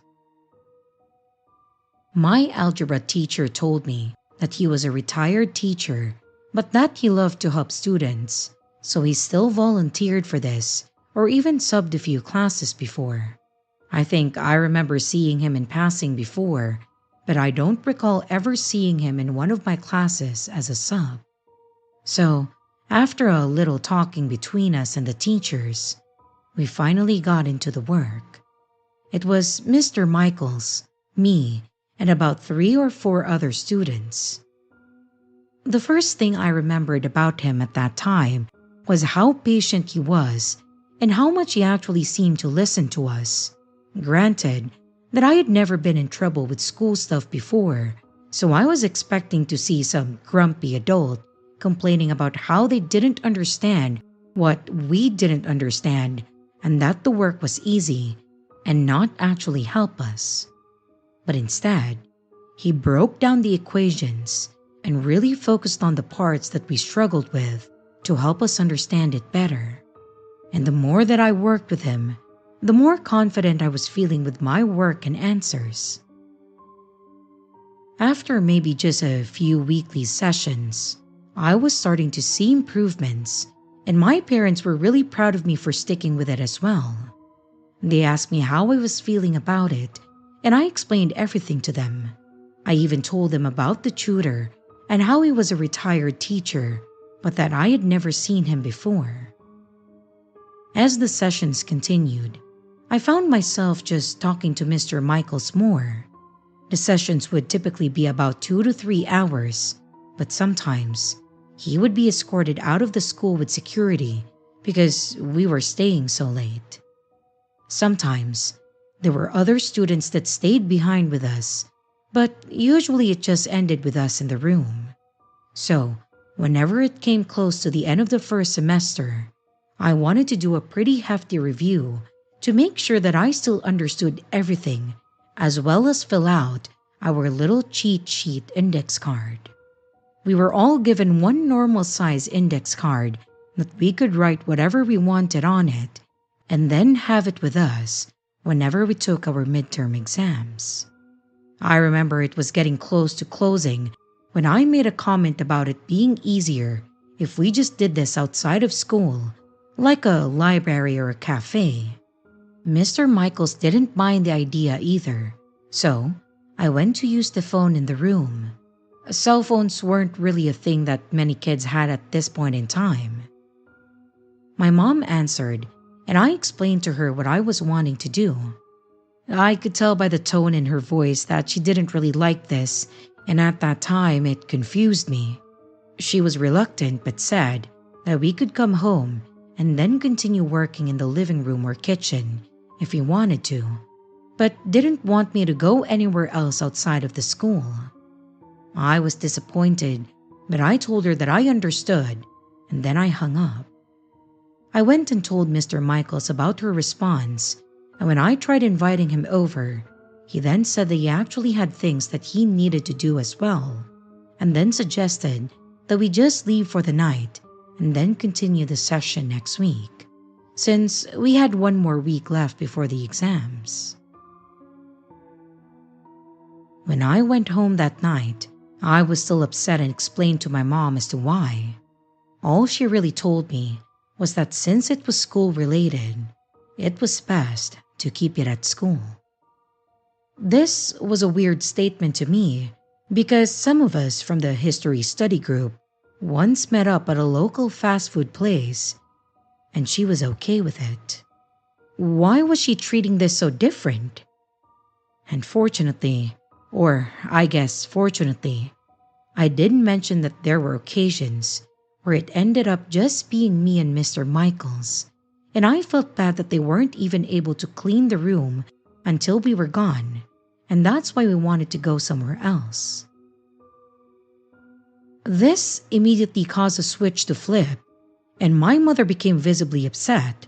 She said, "I thought there were other kids there with you. How often do you end up alone with him? Is there anyone that ever goes in and checks on you at all?" I could tell that she was holding something back and not telling me, but since she was the parent, I wasn't going to push the matter. I just answered her questions honestly and watched as she became more and more visibly upset. She told me that I was not to meet with any adult alone ever again and told me that I needed to tell her or my dad immediately if it ever did happen. This obviously upset me as well. I was doing so much better, and I was so proud of the improvements that I had been making, but my mom couldn't seem to see that and was instead getting upset about something that she suggested that I do in the first place. I went to bed that night pretty mad and confused, and hardly said anything to my parents before I left for school the next morning. Since I didn't see Mr. Michaels until the following week, I was in my normal happier mood at school and at home. That next Thursday, though, all the emotions would come racing back when my mom surprised me with an early pickup from the tutor session. I would typically call her when I was done, and then she would come and pick me up as I waited outside. Mr. Michaels was pretty quick to leave after that, so he was never around by the time she got there. This time, she came into the school, and when she opened the door and made eye contact with all of us, all the color drained from her face. She told me that we needed to leave now and told me to pack up my stuff quickly. I was confused. She had never done this before, and this time, we weren't alone. It was me and Mr. Michaels, as well as another girl and a guy. Mr. Michaels stood up and just in a cold, non-personal tone said, "See you later," and then turned his attention to the other two. He had been sitting by me at that time, so he had gotten up and walked closer to the others, and I didn't understand any of this. When we got to the car, my mom took off quicker than I had ever seen her drive, and the first thing she said to me with a shaky voice was, "You are to never meet with Mr. Michaels again, do you understand me? Not alone, not with a group of people, never. If you see him coming towards you, you walk in the opposite direction. Do you understand me?" I didn't understand what was going on. I kept asking her what was wrong and to explain to me because she was scaring me, but I was also frustrated. Why was she doing this? Again, as her voice cracked, I could tell that she was holding back tears as she said that there are some things that you just don't need to know until you're older. I didn't even get the chance to really try and make any sense of this, nor would I even be in a situation where I would possibly run into him again. My parents kept me out of school for the rest of the week and the next. Taking those exams were a pain, but at least I got it done. There were several meetings that my parents had with teachers and also the staff, but I was always left at home with my grandparents. At least, we had the holiday break, so I didn't miss much school after that. But when I went back, I felt like I had so many eyes on me. Thankfully, my mom was already at the door waiting for me at the end of the day because I didn't even like riding the bus anymore. After the school year was finished though, we would move again, and now even further from their hometown and the town where I had grown up in. It was until I was older that I finally understood everything clearly. Mr. Michaels wasn't his real name, but was just the name he went by at that school. I don't know if maybe he used his middle name or what. However, he was a teacher at my mom's old high school from the first town. He was the type that tried to fit in with the kids and be cool and succeeded at that. He got a lot of kids to like him, including my mom. Unfortunately, his intentions were a little more sinister. Over a period of a few months, he assaulted my mother, taking advantage of her when they were alone. It started when he gave her rides home and was even brazen enough to try stuff at the school, all while trying to convince my mom that it was for her own good so that she would pass. My mom ended up dropping out of high school because of this. Sadly, Her parents didn't believe her at first until she talked to some other girls that confessed to being a victim as well. I'm not sure of all the legal details, but basically, he was never actually charged with anything because no one had evidence and then he fled. He was nowhere to be found, like he just fell off the face of the earth, and of course, no one cared. After my mom met my dad and had me, they wanted to move away due to all the bad memories of that town. They settled into a place, and that's where I grew up and began going to school.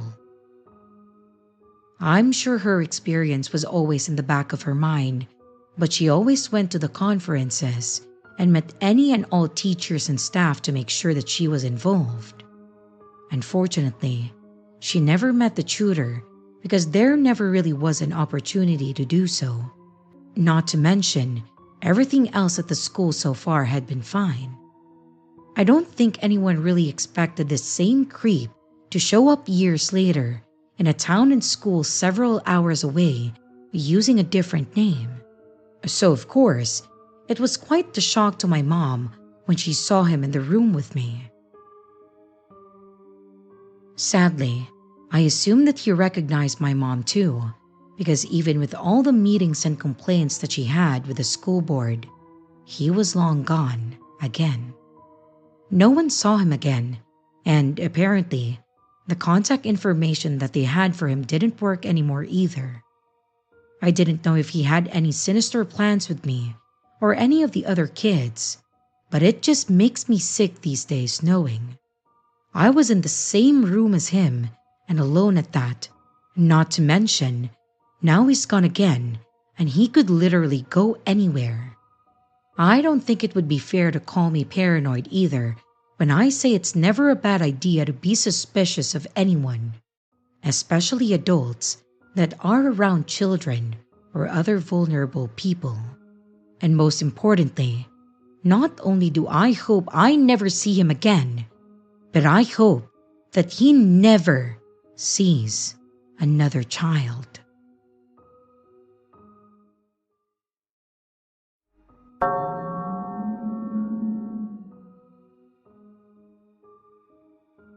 This happened about 10 years ago. I was attending a really crappy university. I was working 4 nights a week and I could afford little more than dinner each day. Rent and gas money really killed me financially. I really needed a job to survive, and this all happened before I was working. It was summer of my 2nd year. It was one of the hottest days of the year, and on days like that, I always went to study on campus to enjoy the free aircon. In the library, they have a bulletin board where anyone can post any personal advertisements. I often check the board because sometimes you could pick up some easy work. For example, high school students looking for a tutor. Other times, there would be interesting advertisements too, like, "Study a foreign language with me. I like the sense of community." And that sort. When I approached the board that day, I saw the following advertisement. Cleaner wanted to help clean a room, 5,000 yen per half day. Please contact Tanaka. This was some good timing because I had just taken a test and I was about to have a week off. 5,000 yen was a lot to me. It's about $45. That would get me back to my hometown for a couple of days, I thought. And as soon as I got back to my dorm, I immediately called the number provided. "Hi, I'd like to apply for the cleaning job you posted." The voice on the other end of the line responded. It sounded slightly bewildered. Oh, right. What days can you work?"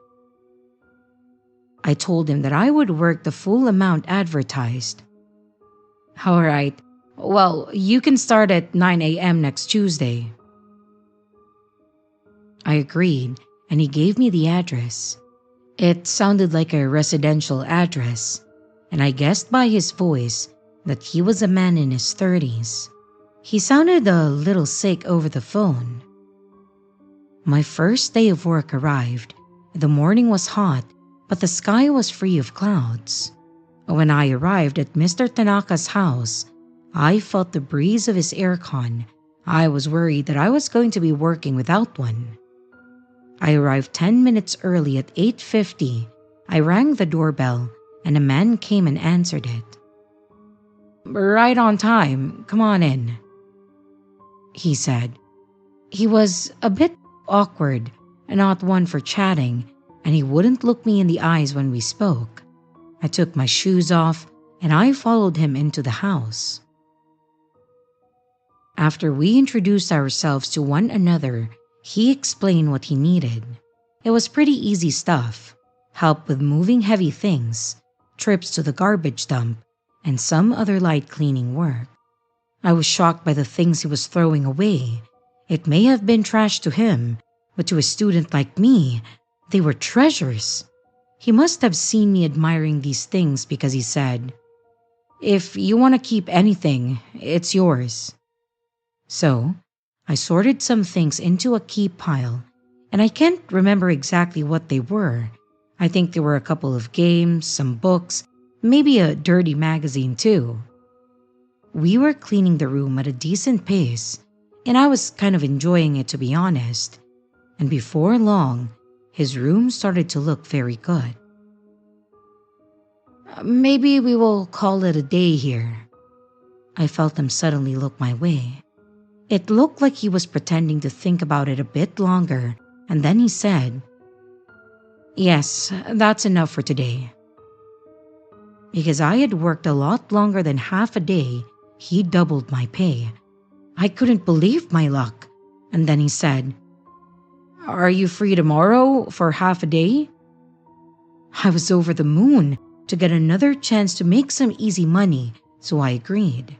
I got on my bike with all of my cool new stuff, and I told him that I was looking forward to working with him tomorrow morning. When I got to his place, I found the door open. I craned my head around the door, and then I called out. He asked me to come in, and he was grinning when I walked in. "I have your money here. I'll leave it in this envelope over here." He grabbed me by my hand and then led me to another room. This was weird. His whole attitude seemed different. In this room, there was a walk-in closet. There was a heavy-looking suitcase, like one for travel. "This thing is so heavy. I need you to help me move it." "This is how it's going to work. I'll push from behind, and on my signal, I want you to pull as hard as you can. Is that all right?" He hopped over the suitcase and went into the walk-in closet. I couldn't see him beyond all the jackets, shirts, and etc. hanging up in there. And after a while, Mr. Tanaka shouted, "Pull." And as per his instructions, I pulled the suitcase as hard as I could. It weighed so much. What the hell did he have in there? I wondered. It must have weighed about 60 kilograms, and it was moving little by little, dragging slowly across the wooden floor. There was a clattering sound, and suddenly the suitcase felt incredibly light. "Mr. Tanaka?" I called out over and over, but there was no response. What the hell was this? Some kind of game he was playing? I didn't understand. There was still that rattling sound, but it had gradually went silent. 10 seconds or so passed, and I couldn't take it anymore. I pushed the shirts and jackets aside, and I will never forget what I saw. I saw Mr. Tanaka in the closet hanging from his neck. He must have been sitting or crouching on the suitcase, and I pulled away, and he was suspended on the clothes rail in there. I ran over to help, tried my best to pull the rope from around his neck, but it wouldn't budge. My mind raced with panic thoughts. Then one clear one came to me. I need something sharp to cut the rope. Mr. Tanaka wasn't moving. This was really bad. The rope was way too thick for scissors to be of any help. and I had no choice. I had to try and get a neighbor to help. The police and the ambulance services arrived, and I was interviewed by the police at the scene. My parents traveled up, and when they arrived, I remember that I just broke down and I bawled my eyes out. Mr. Tanaka was taken away in an ambulance. He lived through the night, but passed away in the morning of the next day. I couldn't save him in time. The least that I could do for him was to finish cleaning. I thought that it would help me to do that too. It was so much to process. I made sure that his apartment looked good though. I had some strange compulsion to finish his final request. I went to take my payment, and inside the envelope was a note as well as the money that he had promised me. The note revealed that he had been laid off. His company had been looking to make cutbacks, and shortly after, he found out that his wife had been cheating on him with another man. His debt and loan seemed insurmountable to him, which is why he decided to end things. At the end of his note, he apologized to me for all the trouble that he had caused me. He explained how he needed assistance to go through with it, and the cleaning job was just a ruse to get me to help. I showed this note to the police, and it put me in the clear. The police even let me keep the money. And about a week went by, and Mr. Tanaka's sister got in touch. He had long been estranged from her. She revealed a certain truth that hasn't sat well with me, and I wish she didn't tell me. Mr. Tanaka was a believer in a certain dangerous cult-like religion. In that religion, the act of taking one's life is considered a terrible sin and is prohibited. If you did that, then you would be condemned to hell for all eternity. So he couldn't take his own life, and that's why he needed me. I was given 100,000 yen, or $900 from his family and his estate for all the trouble that he had caused me. According to Mr. Tanaka's interpretation, am I now a murderer? I wonder if I would go to hell for killing someone for 115,000 yen. Share the story if you feel compelled to, and thank you so much for listening.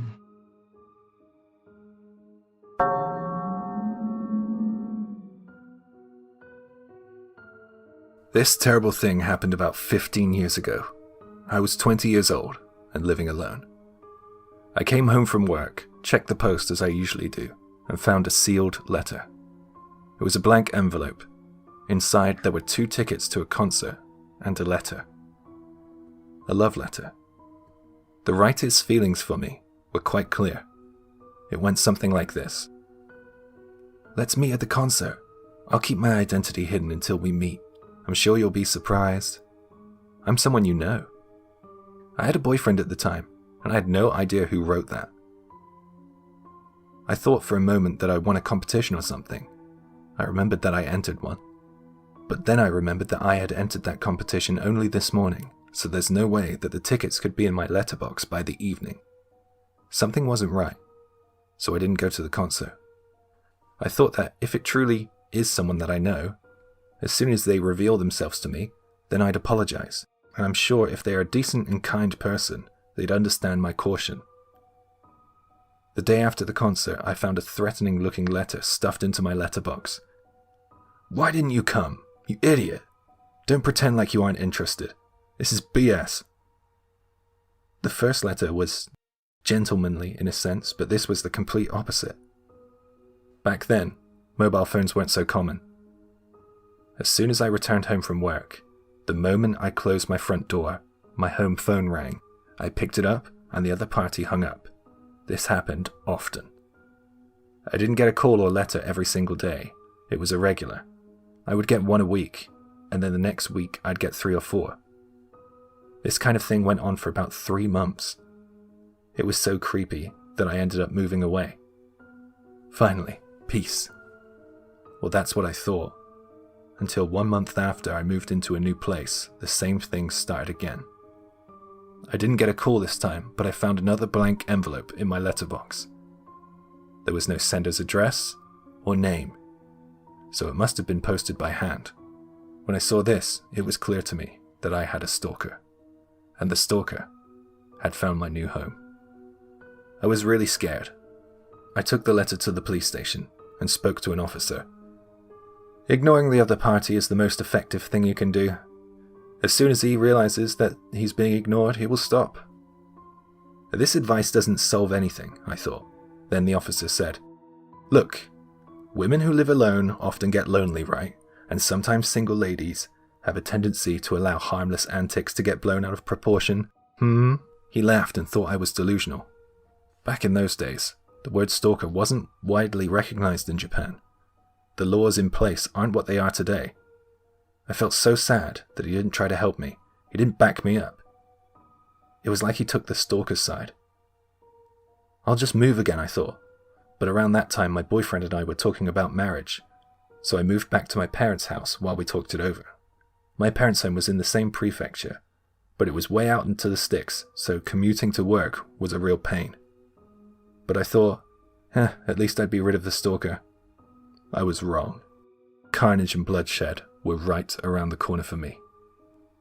I finished work and headed towards the train station. On the way, a man stood blocking my way. When I tried to go one way, he stood in that way, and when I tried to go the other, he blocked me again. He towered over me. He was peering down at me. His jaw hung open, and he was breathing through his mouth. It's him. It's my stalker, I thought. But I didn't recognize him. "Why didn't you come?" he muttered. For a moment, I didn't know what the hell he was talking about, and then suddenly I remembered. The tickets.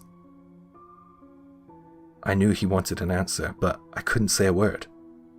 It was rush hour. People were all around us. I wasn't terrified, but I was scared. It was risky. So I said in quite a loud voice, for the benefit of those around, "Excuse me, please let me pass." As I said this, people all around looked in our direction. But then my stalker did something unexpected. He turned and ran into the busy street. Right before my eyes, he was hit by a car. You may think this is quite cold-hearted, but I just thought as I rode the train home, that is not my fault. I was kind of happy that the harassment might be all over. In case you're wondering, he lived. However, one of the stalker's colleagues saw this all unfold. This guy said that it looked as if we were having a lover's quarrel. And when the stalker got hit by the car, he said that I pretended not to notice, or feigned ignorance and just walked off. This rumor was spread around by the stalker's co-worker.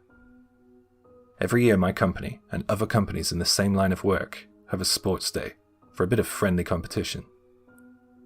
I remember talking to a few people, but there were so many people I can't remember who I spoke to very well. Apparently, this is how I met my stalker. I'm usually really good at remembering faces, but I didn't recognize him.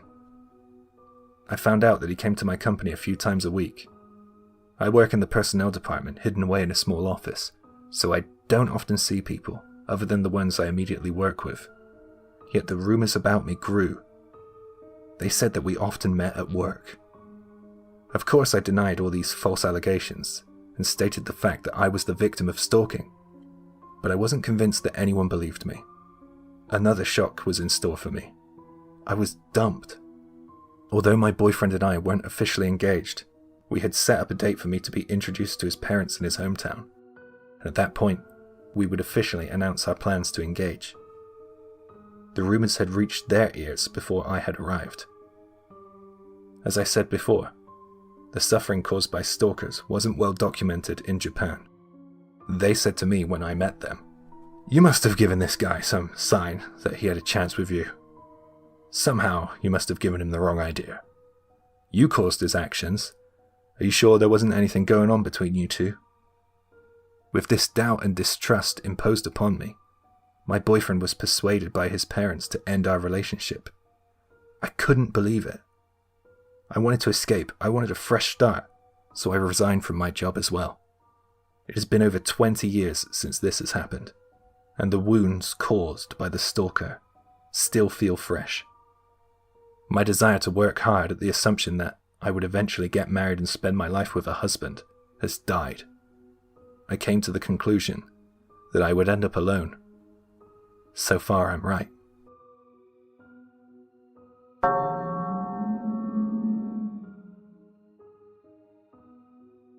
This happened pretty recently, and because of it, I will be quitting my job at the end of the month.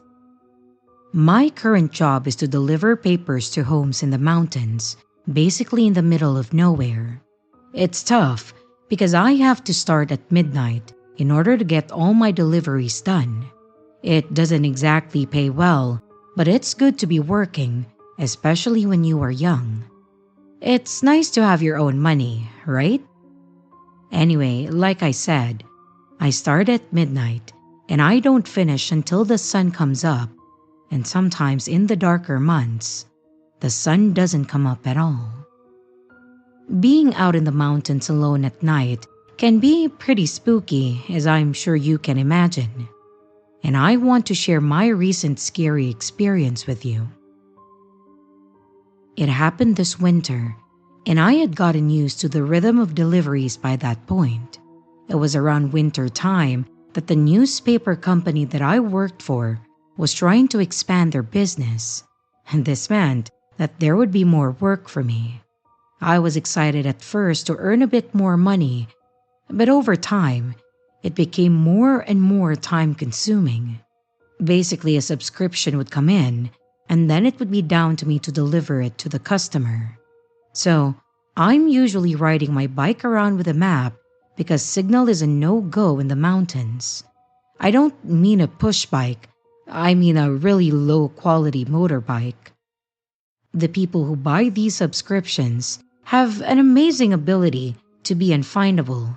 It never felt as if it was straightforward. And I had one of these subscription jobs on that winter's night. I knew the address, and I knew it wasn't going to be an easy night. There were a few roads through forest areas, and even worse was the fact that some of the roads were very narrow. I could barely ride my bike along them. I set off and rode my bike right up to the point where the narrow roads began. And since it was winter, I figured that it would be safer if I just parked the bike up and then deliver the subscription on foot. There was a footpath after all. There was a post box at the end of the customer's drive, and it was a short distance from the house. I started down the slope road towards the post box, and then I froze in my tracks. I heard the sound of a dog barking. No, not just one dog. It sounded like there were at least two. I thought not much of it, and then I approached the post box with the subscription in hand. It was still pitch black out at this point, despite it being the early morning. And as I approached, I noticed a light go on at the front door. There was an old lady that stood outside under the porch.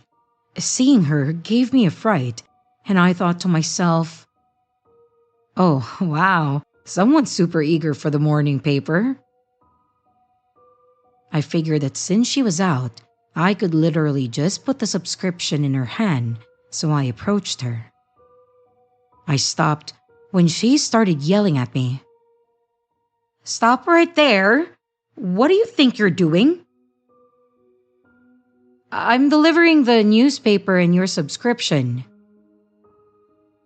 The boss made us wear a uniform, and we had to have this ID card around our neck as some customers, especially ones like this who live in remote areas, can be skeptic of people that they don't know, stranger danger and all. So I raised my ID badge, as I assumed that she could see me pretty well. "You expect me to believe that? You think that's proof?" She screamed at me. I could see the dogs, especially the whites of their teeth.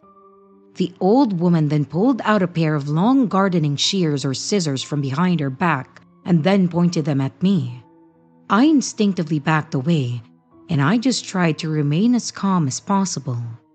I wonder if she was suffering from some kind of disease, maybe something like dementia. If she came at me with those long scissors, I planned on pushing them away or trying to kick her. I practiced full contact karate at that point in my life. However, she was an old lady, and I don't know if I could have done that to her. I just hoped that it wouldn't come to that. I just said, "Well, then, I will just leave this here, and I'd be on my way." And with that, I turned to leave. I didn't get paid enough to deal with this rubbish. I upped my pace as the old lady was still shouting at me. She sounded as if she was getting riled up. The dogs were really barking at me now, and I turned to look over my shoulder, and I saw her let go of their leashes. She was walking towards me, slashing the scissors through the air. She wasn't making any sense. I couldn't make out a single word that she was shouting. It was time to run. I raced up the hill as I heard the dogs chasing me, and I couldn't believe it. She literally released the hounds on me. I ran up the hill as fast as I could. I needed to get back to my motorbike. I got back to the bike, kicked out the stand and hopped on, and I started the engine, and then had a look behind me. I saw the tips of the dogs' heads coming up the slope and pulled away without looking back again. It was really scary, and to be honest, I think myself incredibly lucky to get out of there without any injuries. Those dogs wanted to bite me, I could tell, and that old woman looked as if she would have joined in too. I imagined her plunging those large gardening scissors into my gut, and I shudder at the thought now. After I delivered all my newspapers and subscriptions, I spoke with my boss and I told him about my close call. He decided that he would make contact with a customer to see what was going on, and I could already imagine that he was going to take the side of the customer. It was just the kind of guy he was. However, he found out that the customer's phone number was no longer in use. He decided to go out there himself and speak to the customer in person. I told him to watch out for the dogs, and he said that he would let me know how it went when I came into work next. I spoke to him the next day, and he told me that he went out there to meet the customer, but he found nothing but an abandoned house. He then made contact with a subscription company to find out why someone would want to send a subscription to an empty abandoned house. It was at this point that we learned that the subscription company had fudged the numbers to make our company take their business. They wanted it to look like they had more customers than they did. They had a quota to fill, so they gave out a couple of addresses of abandoned homes. Stupid, I know, right? But then I'm left asking this question. Who the hell is that woman with the dogs then? I have no idea. When I think back to how hate-filled her face was, it gives me the shivers.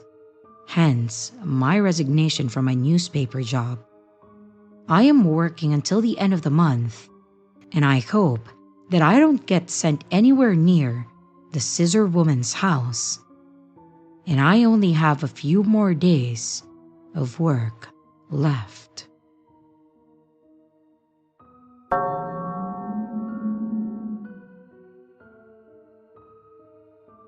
Last winter, my girlfriend and I had a huge argument while we were driving home late night in the mountainside. She kicked me out of the car and left me there. I thought that she'd come back soon, but she didn't. And to top it off, I realized I left my phone in her car. It was the dead of night, not a single car passed by, so the only option I had was to walk home. I was so annoyed. As I knew where I was on the mountainside, I decided to use a shortcut instead of the road my girlfriend and I drove up on. The grass was long on this road, but I could tell that a car had driven down here recently. Some of the grass was flat. This shortcut probably doesn't get used so much, so I found it a bit strange. It was a hard walk. I was cold and frightened. I wanted to quit. It was horrible. It was late at night and the hillside was so dark, I couldn't really see where I was walking. Then I saw a light. A small family car was approaching. It was behind me. Its bright light shining past me.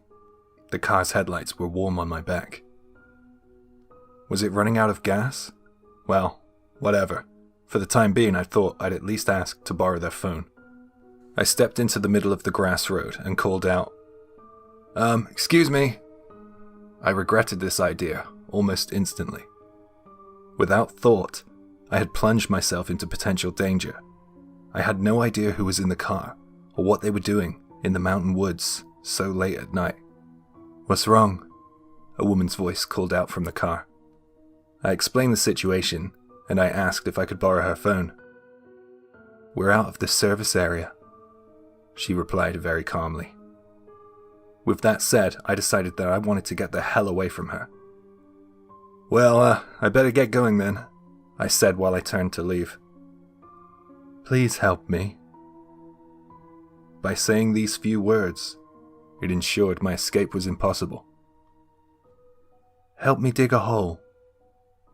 If you help me, just for a moment, after we're done, I'll take you anywhere you want to go."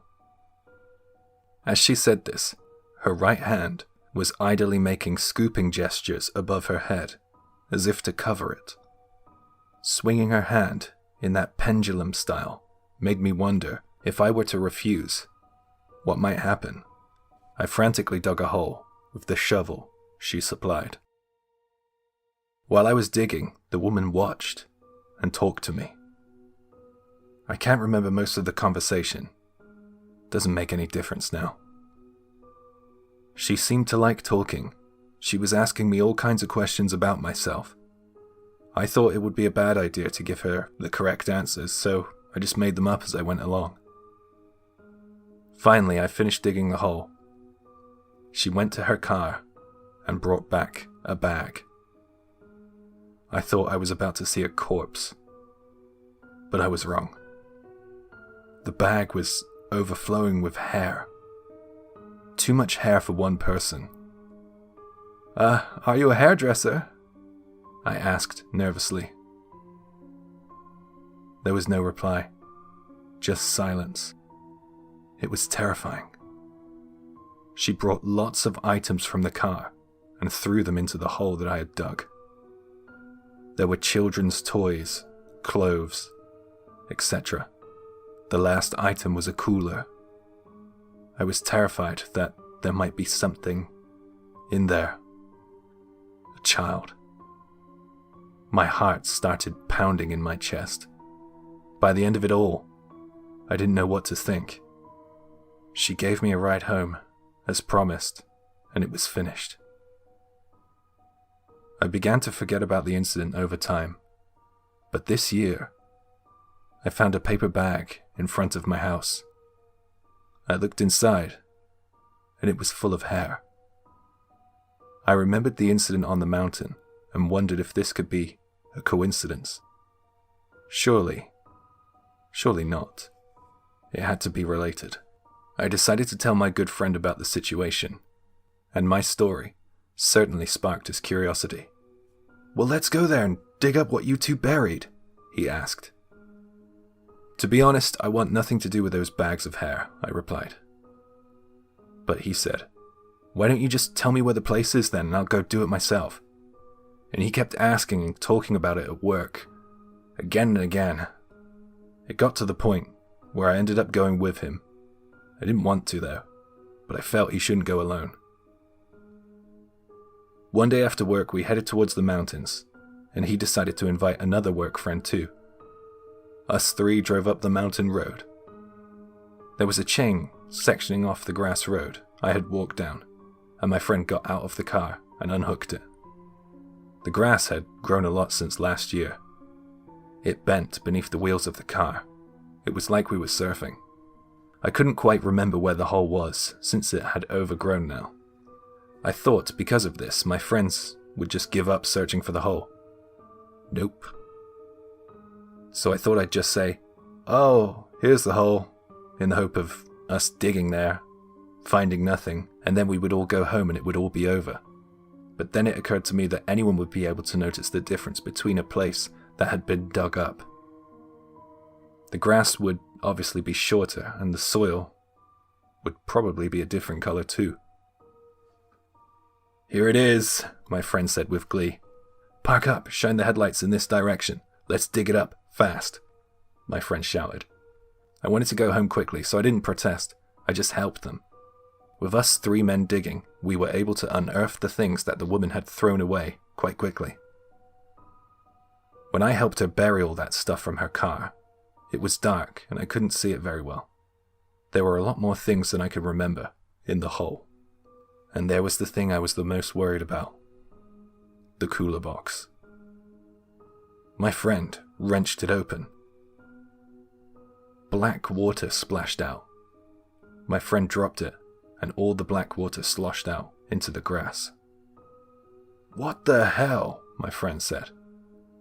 "I was expecting a body," my friend's friend said. "This isn't a novel, this is reality," I told him. We filled in the hole and went back down the mountain. On the way back, my friend suddenly started to scream and shout about his hand. He said it felt as if his hand was burning. When he opened the cooler, that black water splashed on his hand. We rushed him to the closest hospital. We got his hand examined and the doctor told us that he had suffered a corrosive burn. He got treated for it and we were all relieved. But in the end, I still don't have the answer of why those things were buried out there in the mountains. The mystery remains a mystery. Nothing was resolved. I guess that's the end of it. I hope so.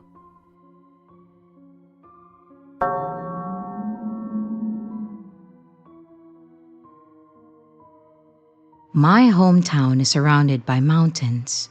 I spent many happy years playing with my friends in those mountains, building bases, hide and seek, you know the type of thing. The thing I enjoyed doing the most was exploring. Those mountains felt as if they were ours. One afternoon, my friend had grown a little bored of the standard forest trails. We wanted a little more adventure, so we decided to go off the beaten path. A decision we didn't know at that time could have been life-altering or even life-ending. We wanted to walk where others hadn't, so we headed deeper into the mountainous woods. There were a few of us, and it was late in the summer. The trees provided a lot of shade, so it felt cooler than it was. Even as young as I was back then, I knew the risk we were taking, so I brought something along to help us not get lost.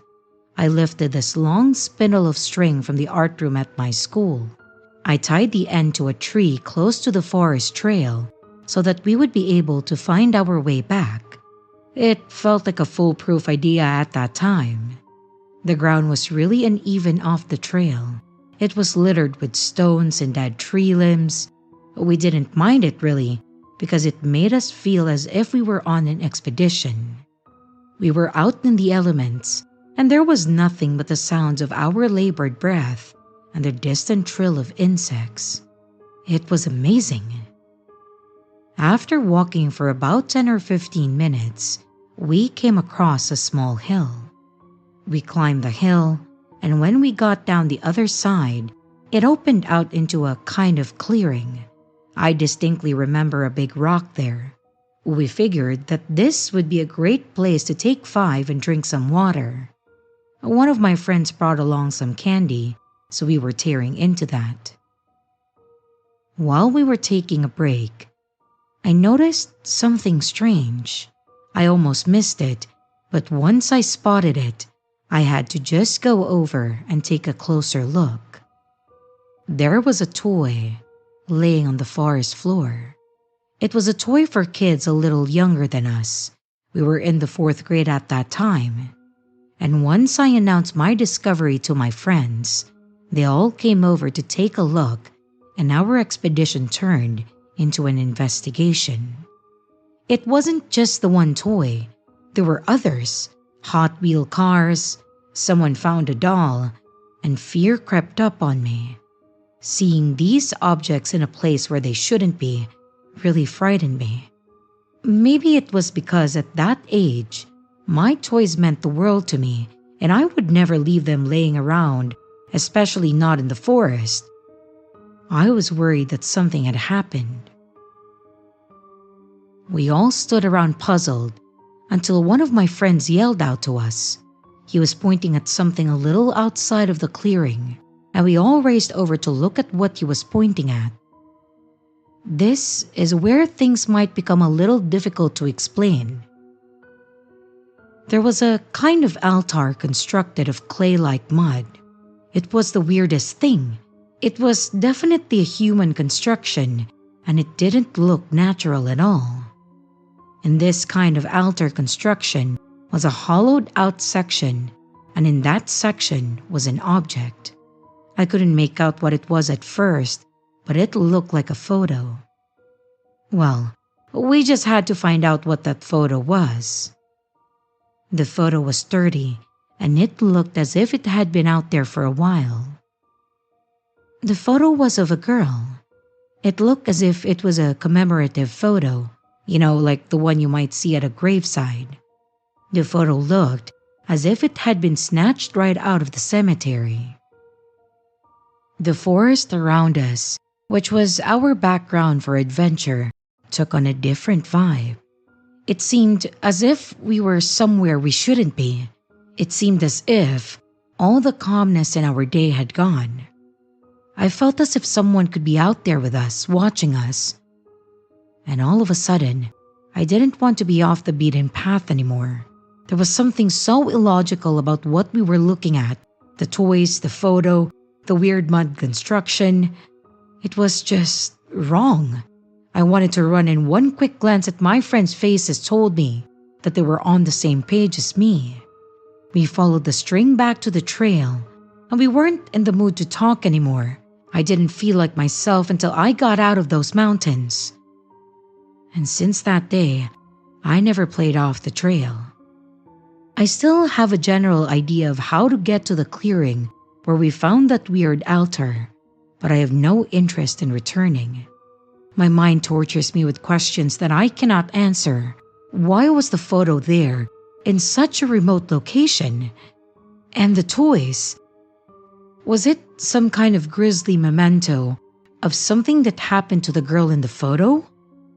Or were we looking at some felon's trophies? The other thought that comes to mind is that perhaps the family who lost that girl couldn't afford a burial, and they just created their own memorial site in an isolated location where they could mourn without disturbance. If that's the case, then it's heartbreaking. It didn't make sense though. Nothing about what I saw that day all those years ago made sense. And this experience lives with me.